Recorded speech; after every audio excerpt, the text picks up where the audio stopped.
We are live. No, there's no intro. Hello. Oh, okay. Are we live? Yeah, we're live. Oh, yeah, because we don't have an intro. Because we're not. This isn't officially Leftist Mafia. Yeah, it's just everybody from Leftist Mafia, but not on Leftist Mafia. Yeah, Ben is coming though because it's a. I was saying it's like like a joint show, like different shows coming together. Not my camera going off. No. Yes. Yeah. My internet is really bad Dixon's already. also going to be here. Yeah. Oh, nice. Let me go ahead and plug that in.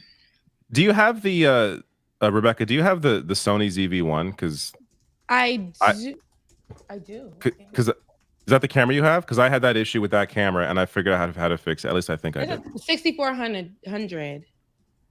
It may have the same settings. We can discuss off camera, but okay, yeah, because it does that. The settings I think you could change. All right, 1 second. I'll be right with you guys, so I can look. I faded to black, but I'll be right back.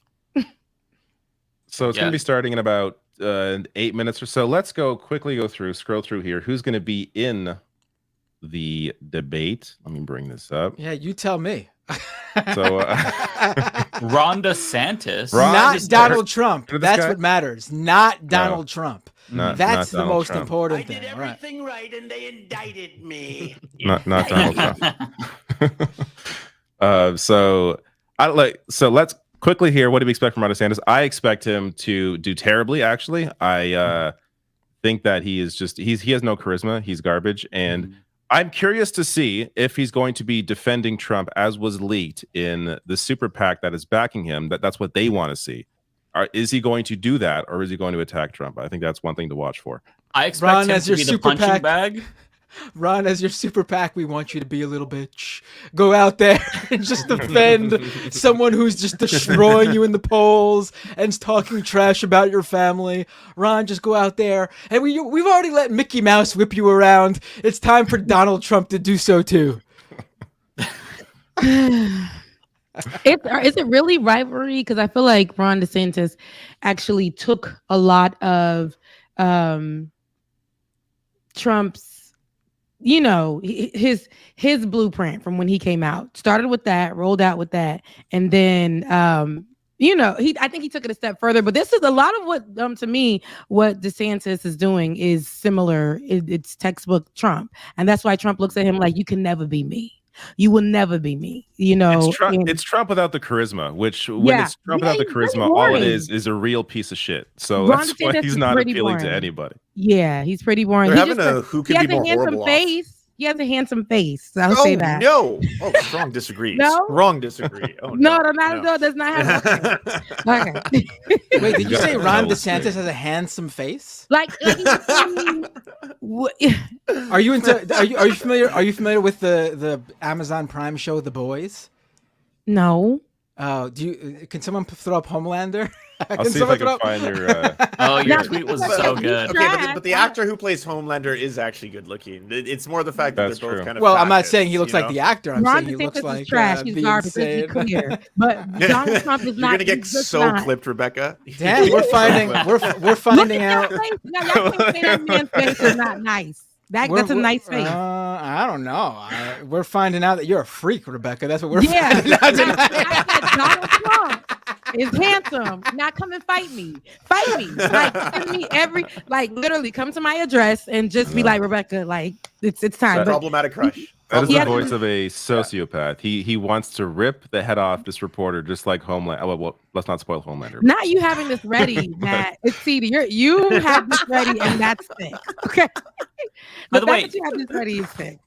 Did Lance make this, or did you find this? Because I printed it. I didn't make this. I'm gonna screenshot that and hold it on my phone and I'm gonna actually play the Republican debate bingo and see if I can win.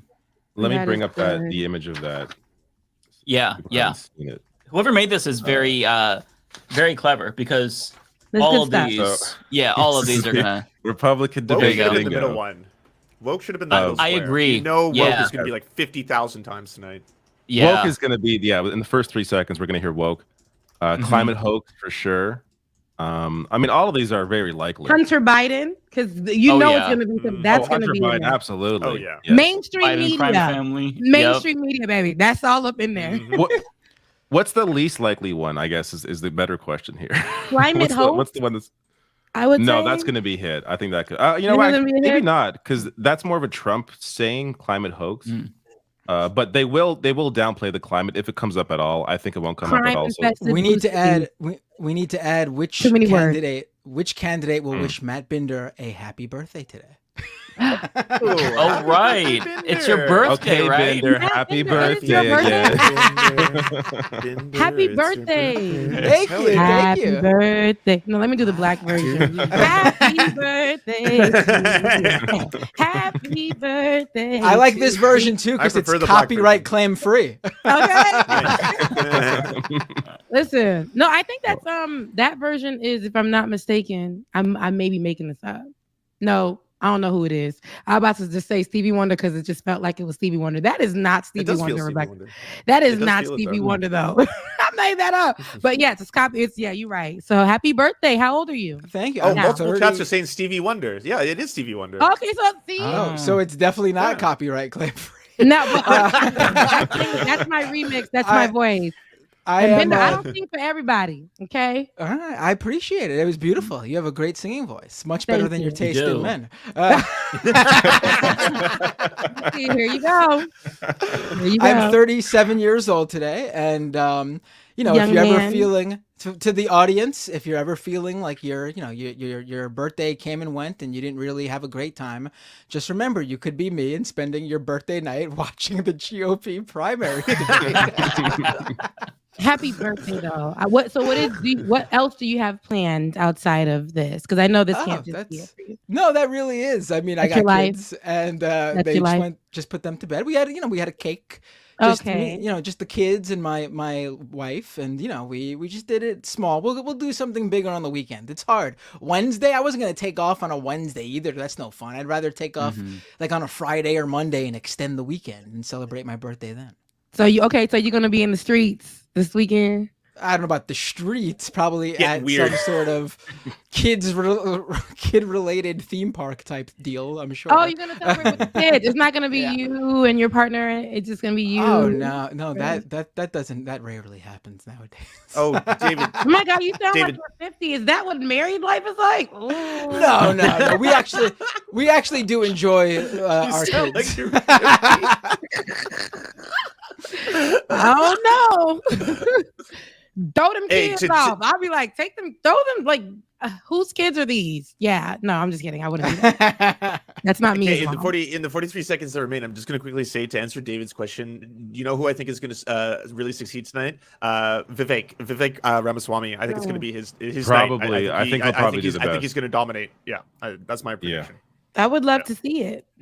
I would love. I to think see that it. Chris Christie is going to come in a close second because I think he's going to take some shots at DeSantis and other candidates, and the moderators are going to want to allow that to happen for good ratings. So I think Chris Christie is someone to watch as well. It would be funny if he also face planted and did not perform Ben well. is here. Mm-hmm. Ben's here. Another fall. Yeah, Ben is here. But for me, who do I Ben's really? here. Bring Ben I in. think With 4 seconds to spare. Ben, what is your camera on? The webcam or your song? Is it on the webcam? Oh God, no, we don't want that. Hang on, let me get the good. Look, like it or not, it's on here. Look, All right, it's let me bring this starting. mic up. Some call it the heartland. Others flyover country. You're gonna have to turn it up a lot more. If you're maxing the volume, David, add the extension to your browser that there's either Chrome or Firefox extensions that you just max out volume as much as you want. Yeah, I did that. Did it change? Did it make a difference? Yeah. A state known for its Ben, I'm gonna send you the bingo Ooh, card. it sounds pretty bad. Yeah. and also its razor thin elections. In 2016, Republicans narrowed. Is that really at full volume? Red for the first time That's since really that Yeah. can't be the volume because we are way louder than that. Someone else can try it. to blue Mike or in Bender, you have control too if you want to try bringing one in. during an Let Bender try. My internet is very bad right now. The country was Oof. rife with All right, tension. hold on. Let me. In the Try the suburbs of Fox Milwaukee, News the one. division seemed deeper than ever. I don't on think we YouTube. can. Are they watch the streaming Fox online? News one. That was just the beginning. I would imagine Yeah, so. I don't think. No, I don't think we can. They probably are charging for it. Yeah, I think it's a paid thing. What you need to do is just install the extension in your browser for either Chrome or Firefox that lets you maximize volume. And, I have that. It's maxed. It's You have volume booster. yeah. I think the issue is StreamYard. I'm not sure if StreamYard picks that up. For the White House accelerates. Tonight, the Republican candidates will face off at the home of the Bucks and the Marquette Golden Eagles, hoping to return next July to this city on the shore of Lake Michigan. Others say it's fine. I'm confused. Other closed categories. If it's fine, because for me it's quiet, but if it's fine for you at home, that's awesome. Right. Works. I can actually hear it really good. Oh, all right. You got headphones. Oh, all y'all got headphones. Yeah. Tonight, the race for the White House takes flight. Welcome to the first debate of the 2024 I'm just gonna go presidential full. That's good. campaign. There you go. Maybe because it sounds like this, we'll not get any sort of. For me, it's like super loud because I turned the tab up so I can barely hear anybody else. Other people can barely hear it as well in the chat. They are here to lay out their vision for America, the battle as they battle for We gotta give people something. nomination. Good evening, everybody. I'm Martha McCallum. And I'm Brett Baer. This is the very same stage on which the Republican choice for president will accept the party's nomination next summer. The 8 contenders are positioned by the order they sit in the polls, with the highest polling candidates in the middle standing center stage. Florida Those asking, there's no Governor Ron subtitles as far as I know. DeSantis. Yeah, this is This psychopath. Rumble, not. Ramaswamy. Former Vice President Mike Pence. Former South Carolina Governor Nikki Haley. Former New Jersey Governor Chris Christie. South Carolina Senator Tim Scott. Former Arkansas Governor Asa Hutchinson. And North Dakota Governor Doug Burgum. Who? Doug Burgum. Some ground rules for tonight. We'll ask the questions. Is there a way to turn our and then voices candidates have down? 1 minute to answer. If someone So people is can turn it up at home singled without out, they breaking get their 30 ears? seconds to respond. And when the time I'm not comes sure. up, Oh, it just actually we all the volume sort of will hear fixed for me at least. It sounds very louder. pleasant. So tonight, these candidates have a big opportunity to break out of the It's pack low, and to even on my explain why phone they when I pulled it out. best prepared to be the Republican choice for president. At a time when the likely Democrat nominee, President Joe Biden, is working to convince the country. You want me to that try with sharing Biden mine really next, quick just to test things are it? Looking up. If you want, They yeah. call my plan Bidenomics. I'm not sure they meant it in a totally complimentary way at the time. But guess what? It's working. But is it? More than 65% of Americans.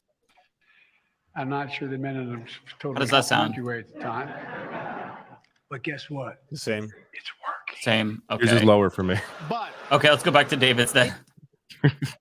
Dang. Sorry, y'all. Food is high. A lot of people's out here homeless because they can't buy food. It's tough when you got mortgage rates at 7-8% versus 2 to 3. It's just you can't afford a house anymore. It's inflation is ridiculous. It's killing us out here. We sit here tonight. The #1 song on the Billboard chart is called Rich Men North of Richmond. Oh God.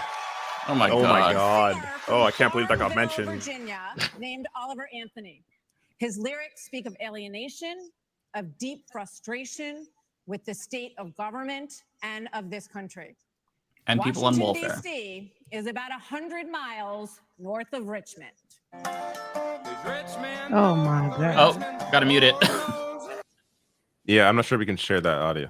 Yeah. So wait till he's done. Can they not? They're playing the whole damn song. I'm What is this? embarrassed.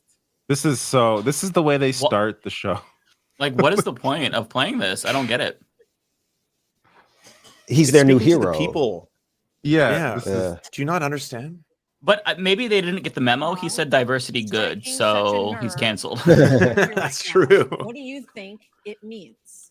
Our country is in decline. This Uh-oh. Freezing? decline is not inevitable. Yeah, It's it's a freezing. choice. We need to send Joe Biden back to his basement and reverse American decline. Not the It basement. starts with understanding we must reverse Bidenomics so that middle-class families have a chance to succeed again. We cannot succeed as a country if you are working hard and you can't afford groceries, a car, or a new home, while Hunter Biden can make hundreds of thousands of dollars on lousy paintings. That is wrong. We also I'm sorry, what's the succeed when the Congress spends trillions and trillions of dollars. Those rich men north of Richmond have put us in this situation. And finally, we need to lower your gas prices. We're going to open up all energy production. We will be energy dominant again in this country. I showed it could be done in the state of Florida. I pledge to you as your president, we will get the job done, and I will not let you down. He's really trying to have charisma tonight. Oh my God, that smile at the end. that was cursed. Yeah, that's creepy. Why would you That's do creepy better shit. on the economy than him? Well, look, I do agree predominantly with what Governor DeSantis just laid out. I think that if you asked every one of us up here, that we would agree predominantly with what he just laid out. Here's the difference. The difference is that we're going to have to work and make sure that we sell these ideas and be able to put ourselves in a position where we get a majority of the vote, not only by winning the Congress and the Senate in 24, but also by having someone who's had the experience of doing it. Now, I was elected as a conservative Republican in a blue state with 61% of the vote, with a Democratic legislature against me the entire time. And we still, through hard, strong decision-making, brought them around to our point of view. We cut taxes in New Jersey. We cut debt in New Jersey.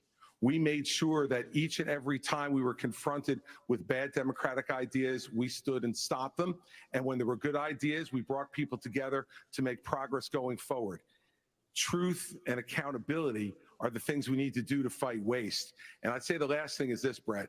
We cannot sit by any longer and allow the kind of spending that's going on in Washington, because every dollar they spend is a dollar that these people are not allowed to spend on their children and their grandchildren. It's robbing our country, and it's wrong. Well, Governor, let me just follow up very quickly.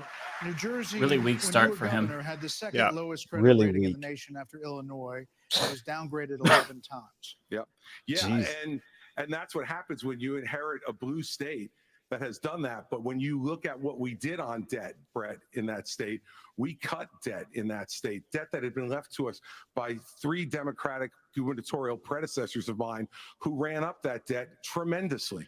And what you also saw us do was to cut the unemployment rate in half. It was over 10% when I became governor in 2010. What we also did was cut pension payments to public employees to make sure that taxpayers were not being soaked by a public employee union system that was killing the taxpayer. Thank you, Governor. Tim Scott, Senator Scott, excuse me. The song also goes after welfare programs. As a senator, now President Biden argued for freezing federal spending, this was back in the 80s, and dealing with sacred cows. He does not talk about that anymore. You have been a senator, though, for 10 years. Is this the So first what time they have brought you up the done welfare to part of rein Oliver in Anthony's song? The increasing size Yes. of government. Yeah. Tim Scott is the resident black man on the. Yeah, I mean, come on. Jeez. Spending package. What we also need to understand is that Joe Biden's Bidenomics has led to the loss of $10,000 of spending power for the average family. When you see 16% inflation, your gas is up 40%, your food is up 20%, your electricity is up 20%. We can stop that by turning the spigot off in Washington, sending the money back to the states, and allowing the decisions to be made at their own houses. I helped write the Tax Cuts and Jobs Act in 2017. We cut taxes for a single mom like the one that raised me by 70%, for dual households by 60%, returning to the average family $4,000. If you don't send it to Washington, we can't spend it. That's good news for the American people. Okay, but just to follow up, you did, during the Trump administration, you approved 4.4 trillion, 4.1 trillion, 1.7 trillion over the course of that administration. That's a lot of money. There's no doubt that during the Trump administration, when we were dealing with the COVID virus, we spent more money. But here's what happened at the end of our time in the majority. We had low unemployment, record low unemployment, 3.5% for the majority of the population, 70-year low for women. African Americans, Hispanics, and Asians had an all-time low, but our inflation was at 2%. Under Joe Biden, we've seen the exact opposite. We've seen inflation explode, which led to 12 Federal Reserve increases that's devastating home buyers today. Mr. Ramaswamy, you're listening to these answers. If I may, Oh, hold on one was our second. We're administration, so I don't know if I get a chance to respond. He didn't No, mention they're this going to go was hard the on the black President. man. Oh, they going in. President. Mr. Ramaswamy, listening to all of this, why should voters choose you over more experienced politicians on this stage?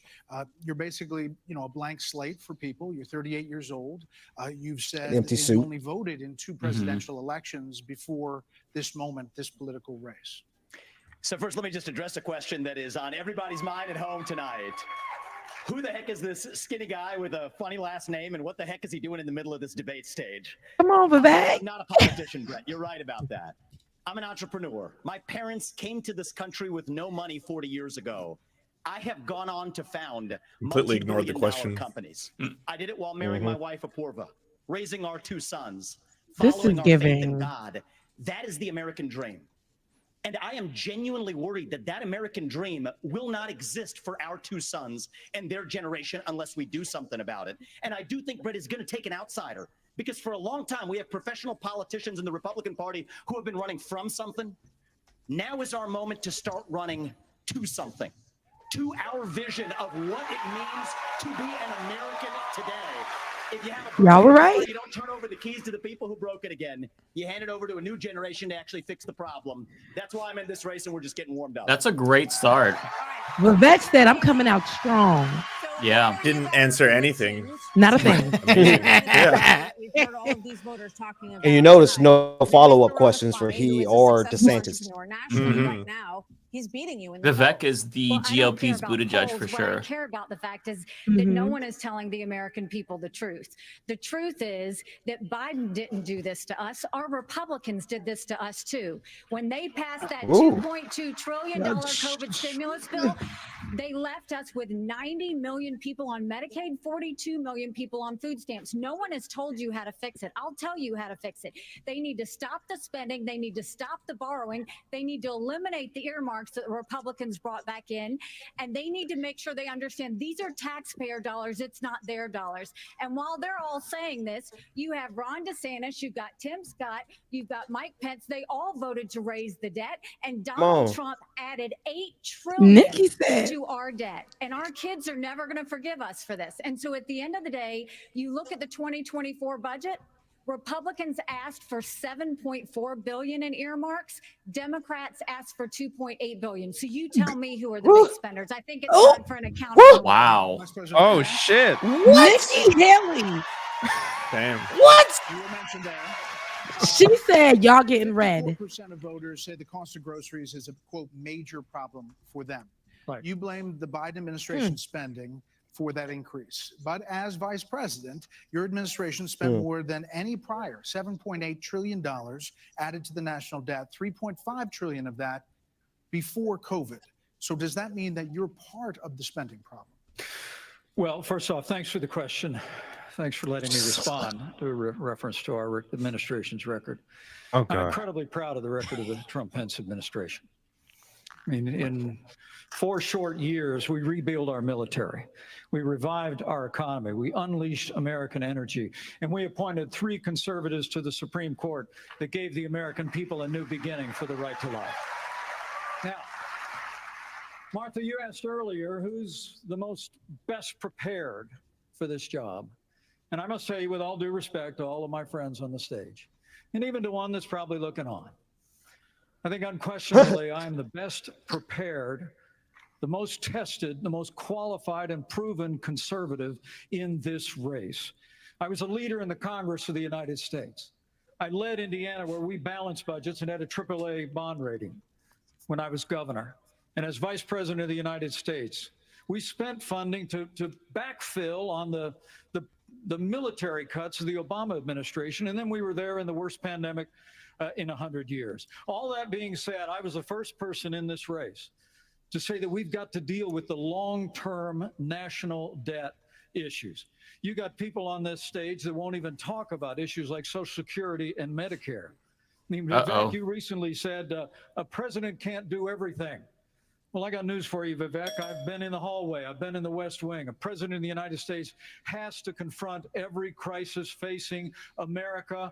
I will put our nation back on the path to growth and prosperity and restore fiscal responsibility, just as I did in Congress and as governor Mr. Vice President. and when I was vice president. Yeah, but you did not turn the election around for Donald Trump on January 6th. Disqualified! Yeah. Then they wanted to hang you. Guys, unlock American energy, drill, frack, burn coal, embrace nuclear. Put people back to work by no longer paying them more. They love Vivek. Reform the U.S. Fed, stabilize the U.S. dollar, and go to war. The only war that I will declare as U.S. president will be the war on the federal administrative state that is the source of those toxic regulations acting like a wet blanket on the economy. He's crushing it. I'm not sure I exactly understood Mike Pence's comment, but I'll let you all parse that out. For me, it's pretty simple. That's something a U.S. president can do with focus, and I'll deliver on it. Well, let me explain it to you. Vivek, if I can. Wow, is Ron DeSantis going to stand there in the middle like a little... I'm trying to hear the explanation. Is he coming with something? I was a House conservative leader before it was cool. I actually pushed a Deficit Reduction Act. That was the last time we actually reduced the national debt in the United States when I was the leader of House conservatives. I balanced budgets and cut taxes when I was governor. I mean, look, Joe Biden has weakened this country at home and abroad. Now is not the time for on-the-job training. We don't need to bring in a rookie. We don't need to bring in a experience. We need to bring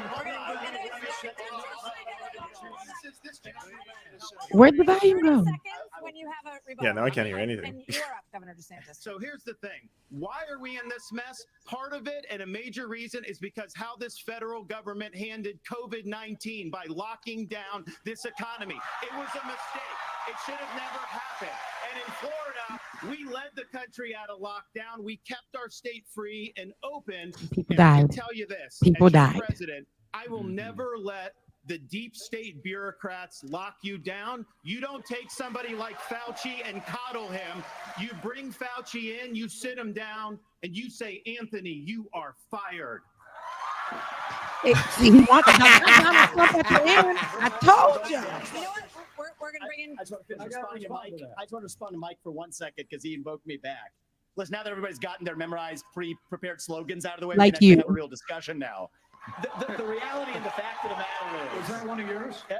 Not really, Mike. Actually, we're just going to have some fun. Oh, wow. That was actually a And the half-decent reality retort. is, you have a bunch of people, professional politicians, super PAC puppets, following slogans handed over to them by their 400-page super PACs last week. The real choice we face in this primary is this. Do you want a super PAC puppet, or do you want a patriot who speaks the truth? Do you want incremental reform, which is what you're hearing about, or do you want revolution? Okay. And I stand on the side of the American revolution. We're going to take control back here. We need everyone to have... What'd you do? Hi. I am. Back to that. We are. He took control. There are two people who we have not heard from yet, so let's hear from Governor Burgum and then from Governor Hutchinson. Oh, this is about on to the be- economy. David was on the side of revolution there for a minute. People, it's a big deal to make it on this stage with all these. Hey, who's this guy? That's what I said. This is the $20 gift card guy. But when they were all wishing me well, and I think I took them a little too literally when they said go to Milwaukee and break a leg. So, but I do want to say on this, we're missing something. We can't just talk about the Biden economy because the economy, energy, and national security are all tied together. Of course, we're paying too much for our energy in our state, in our country right now. But part of the reason why is because of the Biden policies on energy. We've got a plan right now, the $1.2 trillion of Green New Deal spending buried in the Inflation Creation Act is something that Green New Deal spending. I didn't even realize. Wow, that's news to oil me. From the Middle East and start buying batteries from China. We're just trading OPEC for Sinopec, and then belatedly, the Biden administration says no. We're going to put sanctions on Russian oil. Well, we put sanctions on Russian oil. Well, then it's 20% off. Who's buying it? China. So if you buy a battery in this country, you buy a solar panel, it's being produced in a plant in China powered by coal, or it's being powered by oil and gas at 20% off. And every farmer in this country would like to buy diesel at 20% off, just like they're buying it in China. Governor Hutchinson, quickly. Guys, real quick, people are saying that we're too loud compared to the debate itself. Folks, we can't turn it up, but we'll try to be more quiet. Yeah, I'll turn myself down. You could do We can that all turn our mics down. Yeah, you can turn our mics if we down. all turn our mics down, then it may be better. Everyone half your mic. Put half the taxes dBs. in Arkansas as governor. Okay, I've lowered it to half. I've lowered it too. Do I sound lower, everybody? To my Do I sound quieter, everyone? Everyone want to do the sound off? Yeah, I sound the same. Just mute. We have 14% fewer state employees in Arkansas. Does it sound better? Is it after good? I left government than when I took over as governor 8 That's years half ago. as well. I tell that because that's what we need in Washington, D.C.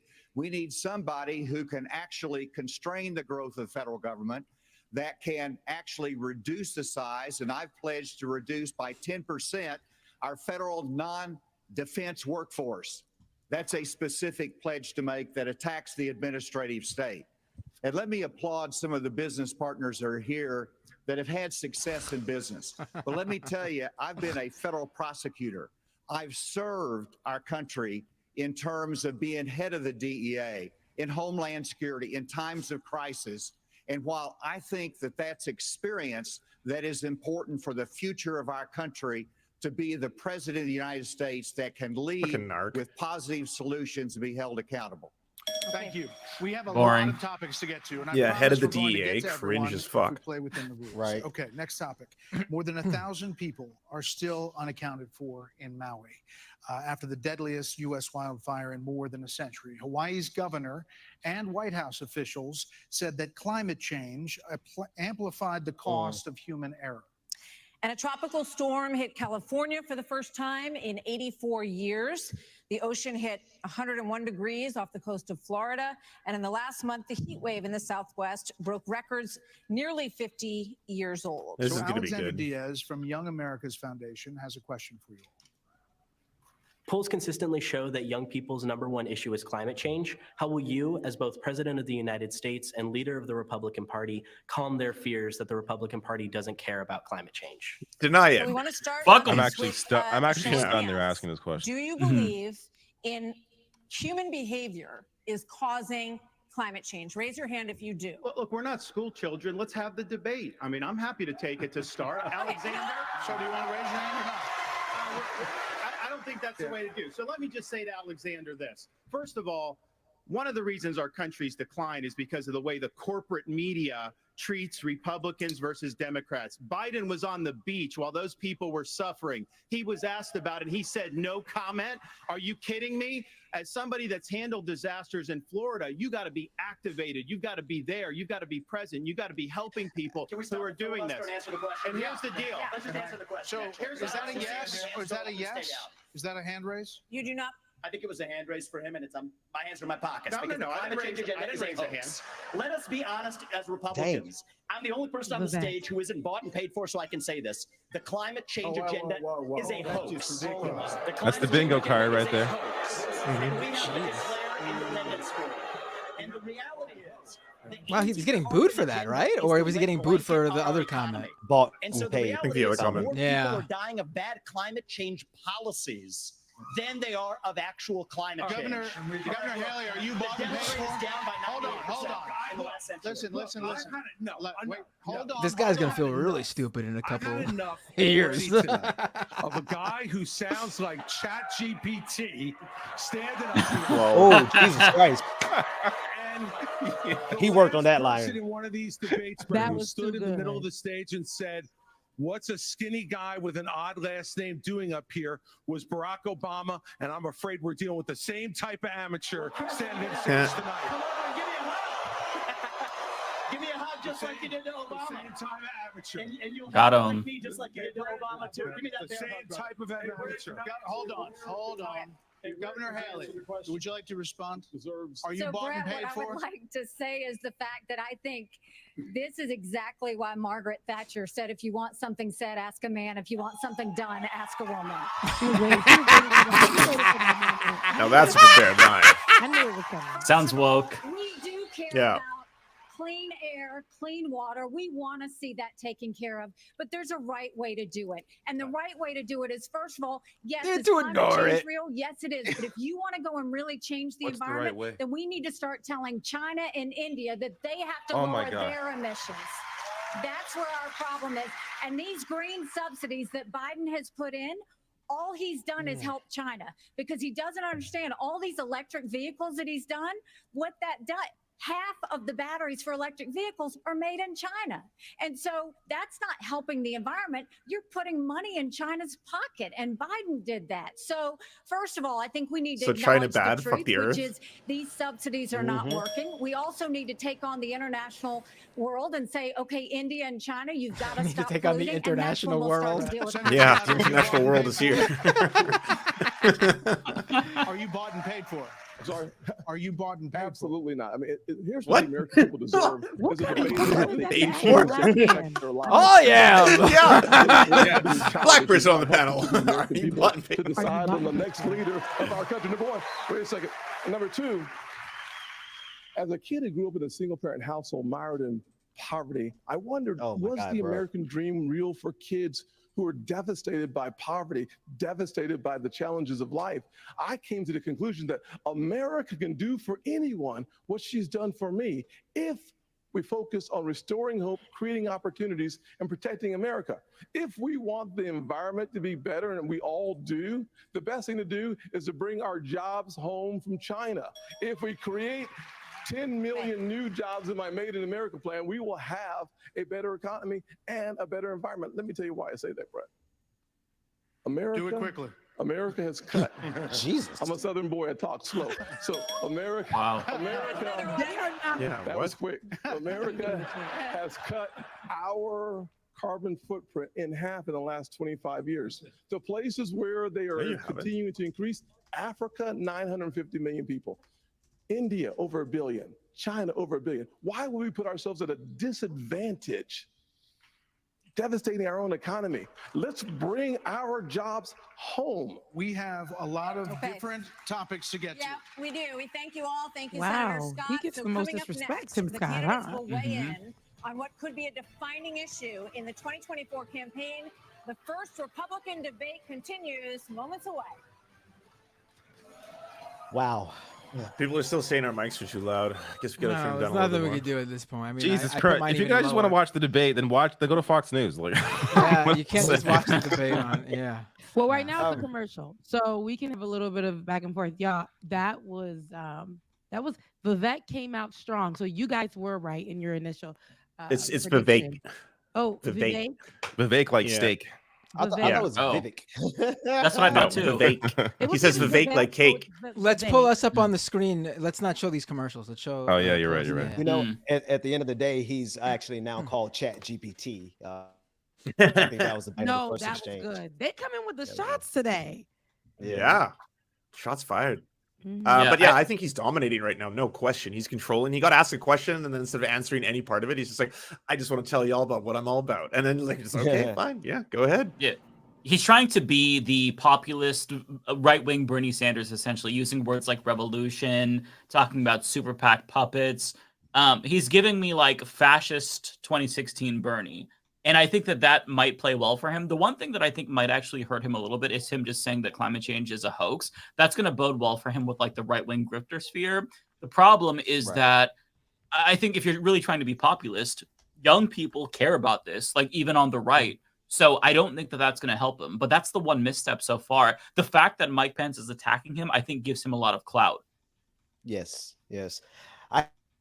As I watch this, I just really, I'm grieving for how stupid our country really is, and how that audience is filled with people, and Fox News viewers are celebrating all of the idiotic, insane, batshit, crazy stuff that they just said in that entire exchange. It was entertaining, but it's also really sad that we have to this much ignorance. No, you're breaking up a bit. Yeah, Ben, you're breaking up just a tad bit there. But what you're saying is right. It is sad to see how much ignorance we have and how people are supportive of these really stupid talking points. But I see here though it's a little bit different. They like this younger man candidate, and I'm talking about Vivek, like steak. Vivek. Yeah, you got it. They like this younger man, which is interesting to me because usually they're more, I don't know, this bright, young, has this, even has like lingo that he's throwing in there. And his clapbacks are great. And, he doesn't answer questions and they're still like, woo! Like they're really enjoying this. That's very interesting to see as well. But what's her name? Haley, Nikki Haley. She started to wrong by actually attacking, going with the approach of attacking or calling out and holding them accountable, the Republicans themselves. I think that was very interesting, and people still cheered for that as well. So that was interesting. I liked that she didn't come out saying, okay, let's just do what we always do, and that's attack the blue or attack the left or attack Democrats. But she went after their own party, and I think that was really a good place. I did want to say though that like as a man, I felt personally attacked when she said that thing about men and women, and that was way too woke for me. So I can't go with her, unfortunately. Yeah, she went full woke. Yeah. So That was woke. Yeah. Like, wow, where did she get that from? I mean, really, identity politics at a GOP debate? What is this? No, I do agree, though, on a serious note with Rebecca, that this is a good strategy for her, right? Because she's kind of like blending in with the Pences and the Burgums and the more boring candidates. But if she can differentiate herself and attack other GOP candidates, she's not only going to make headlines, but I think that she's doing a good job at like drawing differences between her and other candidates. So I think it's a good strategy. I mean, any political like strategist is going to tell you that if you're down in the polls, you need to attack, and that's what she's doing. So yeah, it makes sense. Yeah. I'm going to be streaming on here. It's back now on Safari now. So I'm curious if this is going to make a difference at all. Okay. Probably not. Good idea. We can all just turn What our the hell? volumes down so people can turn it on or louder at home. Yeah, I'm gonna put. Sound any better? I can't hear anything. Yeah, it's dead even silent. better. You might have to use Chrome. StreamYard. So let me might go back work to with Chrome. Yeah. That's bizarre. Okay. Well, let me bring this back in. Don't worry, we missed nothing.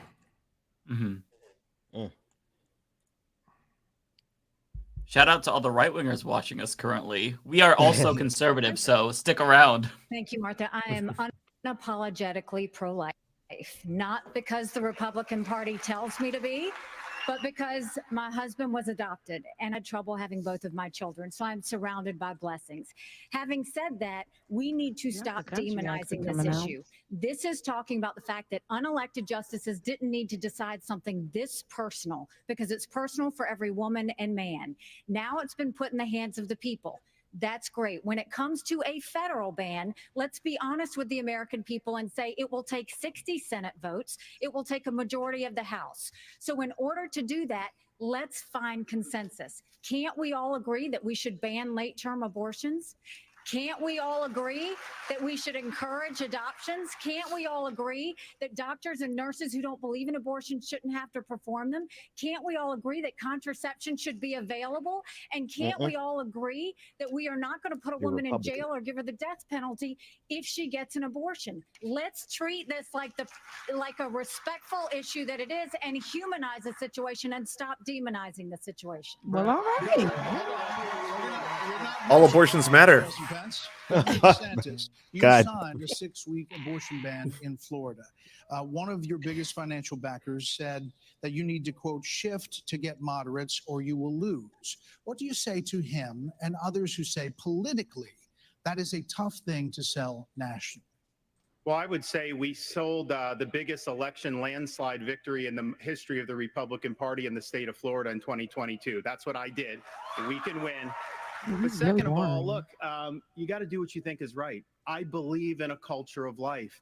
I was proud to sign the heartbeat bill. I remember one of the most impactful moments of my life was when I heard the heartbeat of my oldest daughter in my wife's womb, and then saw the sonograms of all 3 of my kids. What the Democrats are trying to do on this issue is wrong to allow abortion all the way up to the moment of birth. I know a lady in Florida named Penny. She survived multiple abortion attempts. She was left discarded in a pan.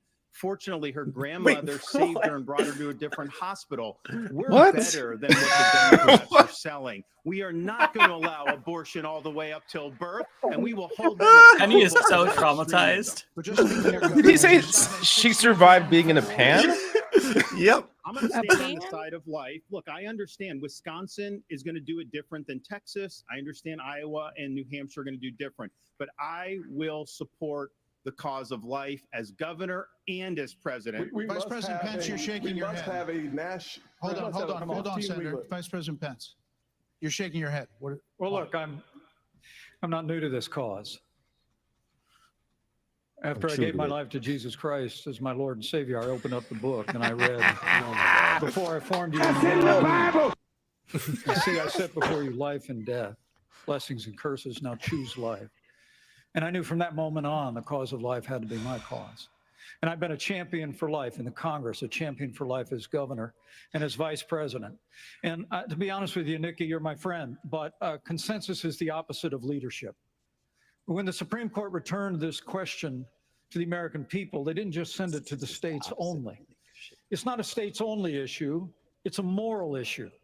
And I promise you, as President of the United States, the American people will have a champion for life in the Oval Office. Can't we have a minimum standard in every state in the nation that says when a baby is capable of feeling pain, an abortion cannot be allowed? A 15-week ban is an idea whose time has come. It's supported by 70% of the American people, but it's going to take unapologetic leadership that stands on principle and expresses compassion for women in crisis pregnancies. I'll do that as president of the United States. Call my name, so I want to respond to that. 30 seconds. So first of all, I will say it is in the hands of the people, and that's where it should be. But when you're talking about a federal ban, be honest with the American people. We haven't had 45 pro-life senators in over 100 years. So no Republican president can ban abortions any more than a Democrat president could ban all those state laws. Don't make women feel like they have to decide on this issue when you know we don't have 60 Senate votes in the House. 70% of the American people support legislation to ban abortion after a baby is capable of experiencing pain. It's just going to take leadership. Hold on. 70% of the Senate does not. You have to be honest with the American people. A 15-week limit. Let's get Governor Bergman for one minute here. But the Supreme Court did overturn. Let's get this dunce cap who hasn't said a word yet. Let's get him talking.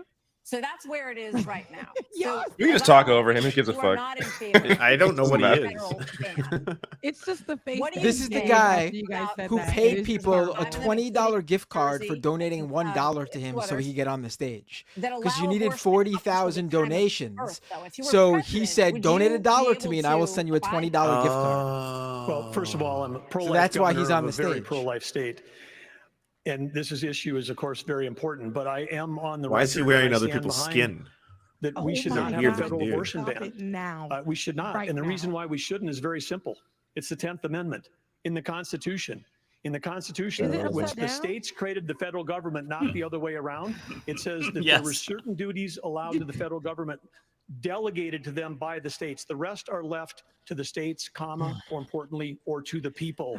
We need to get back to freedom and liberty for the people in this country. And we can't have Republicans who fight for 50 years for this great cause and to return it back to the states, and then the next day they turn around and go, no, the feds should do that, because the feds are stepping into people's lives, they're stepping into people's businesses over and over. If we say that the feds should be in on this one, where do we stop? I say that we follow the Constitution and this is returned to the states. This is where it should be. But Governor Bergman, you signed a 6-week ban. Time out. You signed a 6-week ban. Governor Bergman, you signed a 6-week ban. So you're saying federally, it's all going to go to the states. Yes, and what is going to work in New York will never work in North Dakota, and vice versa. That's Governor why 50 Asa states. Hutchinson, That's why right here. 50 states. This is too important of an issue that I have to address. Who's that? First of all, the Where Supreme did he come Court from? gave it back to the elected representatives, whether it's the states or whether it's the United States Congress. So there is authority, and that's why President Biden is pushing for a Democrat proposal, which is, in essence, abortion on demand through the term. So they have their extreme position at a national level. It's most likely going to be addressed in the states, but it's certainly fine for it to be addressed at the national level as well. Arkansas has the record of being the most pro-life state in the nation. I signed 30 pro-life pieces of legislation while I was Sorry to all those kids dying in those governor. And every state can determine a different outcome here. And it is the most important issue for women and for the unborn child and for our country that we get this right. It's going to be a continued debate. So Let's talk about it in terms of 1 in 5 compassion, kids in terms Arkansas of live in protecting poverty. the life, and also understanding how we have to Child enhance, poverty rate of abortion, 26%. Over a adoption quarter services, how we have of to kids enhance under the age of 18 in maternal care. Arkansas live in Those poverty. things we've done in Arkansas White men and are talking about important abortion for our is just nation's like future. There are a white lot of boys. issues that are very important. Yeah, fair. Senator, I'll let you weigh in. We cannot let states like California, New York, Hang and it up, Tim Illinois Scott. have abortions on demand up until the day of birth. That is immoral. It is unethical. It is wrong. We must have a president of the United States who will advocate and fight for, at the minimum, a 15-week limit. I am 100% pro-life conservative. I have 100% pro-life record. I got to tell you, though, we must fight for life. Our Declaration of Independence says our Creator gave us inalienable rights that include life. This is not That his is a real list. accent. That is an issue we must solve. We can't leave it to Illinois. We can't leave it to Minnesota. We can't leave it to Illinois. We must solve that He said issue Illinois with a twice. 15-week twice. limit. I think we're all Shut the hell pro-life, up. but Thank what you. I would love is for someone to ask Biden and Kamala Harris, are they for 38 weeks? Are they for 39 weeks? Are they for 40 weeks? Because that's what the media needs to be asking. Yeah, they Another absolutely issue are. is If it's in the best America interest and of the crime mother, crisis, if the her life is at homelessness risk, if crisis. it's in the interest American cities of the are people in decline. involved. People are moving out as Absolutely. homelessness, drugs, crime move in. There are problems accelerated. They did accelerate during the pandemic and are still rising, actually. Murders in Los Angeles, New York, Chicago, all up 30% between 2019 and 2022. Homelessness is up 11%, the largest jump in recorded history. Vice President Pence, a lot of this began Murders and in homelessness is the up. COVID Like, era. How much of what homelessness we're isn't a seeing crime. happening around this country is a result of those COVID lockdowns? And is your administration in part to blame for how we got here?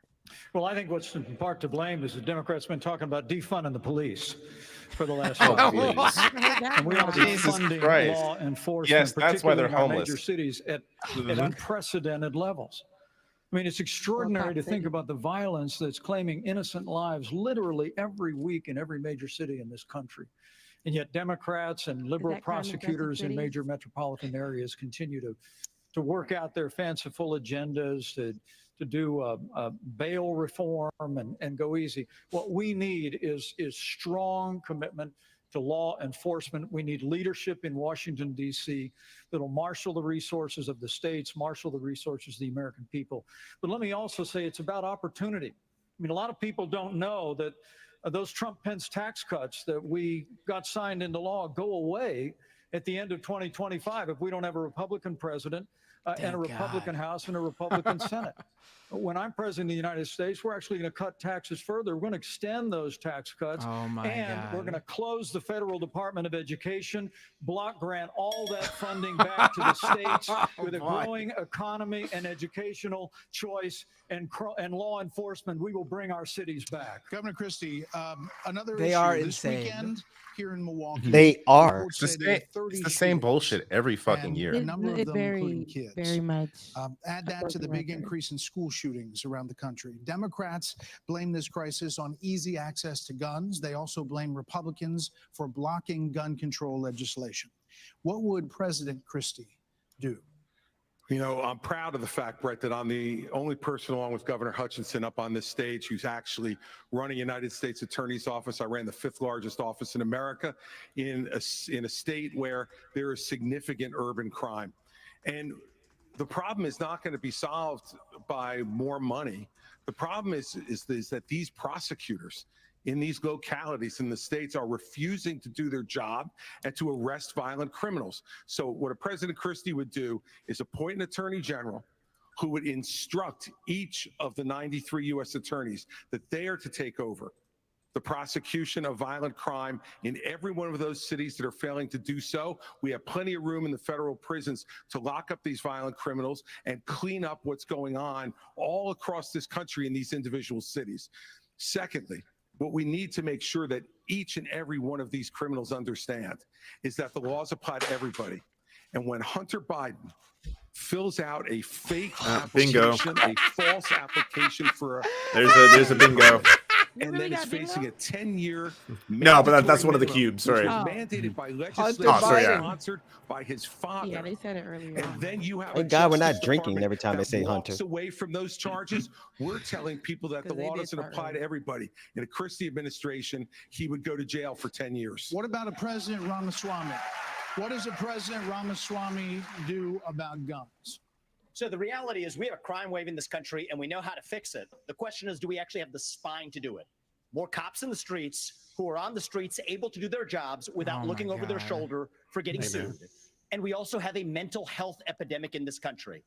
Just over the same period that we have closed mental health institutions, we have seen a spike in violent crime. Do we have the spine to bring them back? I think we should. As president, I will. But it's not just drugging up people in those psychiatric institutions with Zoloft and Seroquel. It's a deeper issue. I think faith-based approaches can play a role here too. Oh, come the We're fuck in the middle on. of a national identity crisis. And I say this as a member of my generation. The problem in our country right now, the reason we have that mental health epidemic is that people are so hungry for purpose and meaning at a time when family, faith, patriotism, hard work have all disappeared. What we really need is a tonal reset from the top, saying that this is what it means to be an American. Yes, we will stand for the rule of law. Yes, we will close the southern border where criminals are coming in every day. And yes, we will back law enforcement because we remember who we really are. And that's also how we address that mental health epidemic in the next generation that is directly leading to violent crime across this country. Governor DeSantis, really quickly. Governor DeSantis. He should have been bullied in school. Him. Nobody else, just The him. American people are the most faith-filled, freedom-loving, idealistic, hardworking people the world has ever known. We just need government as good as our people. Well, Mike, I think the difference is you might have some others that like you may have on the stage. It's Morning in America speech. It is not Morning in America. We live in a dark moment, and we have to confront the fact that we're in an internal, sort of cold cultural civil war. And we have to Equating the recognize American that people in order with the to actually failed win. government in Washington, D.C. We just need government as good as our people again. So I guess, so let me just finish addressing that slogan because I don't know what that slogan means. We need to shut down the administrative state. That's actually how we translate it. Crime has been on the rise in Florida, Governor DeSantis. How do you stop crime? Well, actually, crime's at a 50-year low Not in Florida. Split 'em by the throat. Well, the statewide, it's a 50-year low. And so here's the thing. These hollowed out cities, this is a symptom of America's decline. And one of the biggest reasons is because you have George Soros funding these radical left-wing district attorneys. Bingo again. Jeez. And they say they're not Is that the gonna first George prosecute Soros crimes mention? They disagree with the inmates start running the asylum. There's one guy in this entire country that's ever done anything about that. Me. When we had two of these district attorneys in Florida elected with Soros funding who said they wouldn't do their job, I removed them from their posts. They are gone. And as president, I don't like the way he's we are going to stupid. go after all of these people because they are hurting the quality of life and they are victimizing innocent people in every corner of this country, and it will stop when I get into office. Okay, one more here before the break, Governor Gorgon. Well, Brett and Martha, I just thought it was interesting. You asked your question about the problems we're having in big cities. Nobody ever asked the question of what about the crime wave in small towns? Because in a small town, neighbors help neighbors. People understand each other. If a farmer gets sick, everybody comes together and helps him get the crop off. There's accountability, there's transparency. One thing that I think this country could use is somebody in the White House that understands small town values, because that's our road back to get this country on track again. Try that in a small town.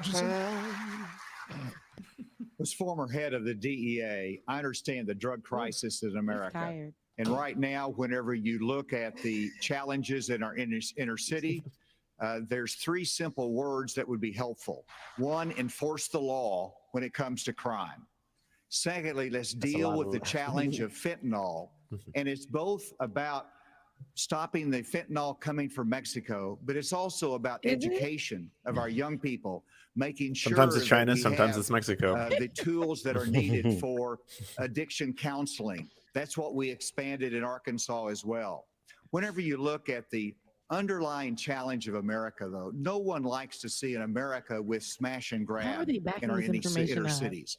As President of the United States, that will stop. It starts at the top with the respect for our justice system that a former president who's under indictment has undermined by attacking judges, by attacking prosecutors, by attacking the system and saying he's aggrieved. And so we have to have respect for our justice system and the rule of law, and it starts at the top with the President of the United States. Thank you. Let me take a break. So, speaking of that, I'm actually Fulton surprised. County Jail, Someone where went former there. President Donald Trump will be processed tomorrow. So next, the candidates will have an Fulton County, opportunity baby. to talk about the coming trials of Donald Trump. My God. All right, go to full screen again. He's tired. I mean, this is just there. Shit show. Yeah, it's a shit show. Absolutely, I think that's the best way to describe it. They are. Just, We're in trouble. It's rehashing the same shit we see all the fucking time. Yeah, it's more nothing. the Right. rehash. The most surprising thing was actually just throwing Trump under the bus just there. I'm actually still in shock. I think we're gonna see more of that, though. I want to see Ronaldo DeSantis. I want to see him because he doesn't like Trump allegedly. I mean, yeah, so but they got to be careful because they don't want to piss off the Trump base. If anything happens where Trump can't run or doesn't run or whatever, they want that to pick up they want to pick up that 50+% of his supporters, and whoever is going after Trump on stage is not gonna be able to make that argument. But this is going to be Christie's moment. If Christie doesn't shine during this Trump segment, because attacking Trump has been his go-to I mean, method, that is his thing, right? He can't escape. Yeah. He can't escape that one, right? But he's got to come out strong here. Otherwise, Christie is toast. I think that, I mean, he's already not doing great, obviously, but like his one appealing factor for anti-Trump Republicans is that he is the anti-Trump. So he's got to make this this upcoming segment count. Also, I just have to point out that in my notes here, I just have randomly Asa Hutchinson looks demonic, and I feel like that would resonate with you all as well. No, he looks tired, but you're right. It's giving me like a horrific commercial, one of those like movies that are like them horror movies that I would mute, so I don't have to watch. He's scary looking. I've never seen. I've reported on him, but I've never actually looked at him. The man looks like he looks demonic. He looks possessed. But they're saying right now, even during the debate is going on, Donald Trump, Donald Trump had something special. Him dropping his interview with Tucker Carlson as the debate is going on. He's a messy bitch. Like he is True. He knows. True. That is messy bitch behavior. Yes, he knows exactly what to do, when to do it. He likes the spotlight, and I thought he was really just sitting down waiting for it tomorrow when he goes to get his headshot at Fulton County. But that man is something else. He's like, listen, the debate ain't as important as what I'm about to say. I wonder what he talked about on Tucker. Let's tune in. Let's find out. We can just pull it up right now and watch it. Oh yeah, it's also live streamed, isn't it? Wait. It's on right now, literally. It's on right Twitter? Now. We can Is it on right now? It's on Okay, Twitter, yeah. He uploaded it. It's just an upload. It's not like a live thing. Just go to at Tucker Carlson. Well, the issue I got to watch when the stream comes back because I don't want to lose that. X and on X, not Twitter. Such X. a bad platform. Right. No, it's Let's do it.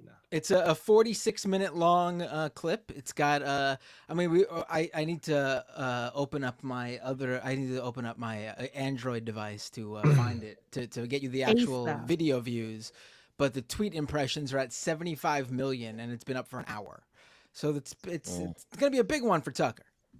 Wow, Mr. President, joining us. Thank you. Why aren't you at the Fox News debate tonight in Milwaukee? Well, you know, a lot of people have been asking me that, and many people said you shouldn't do them, but you see the polls have come out, and I'm leading by 50 and 60 points.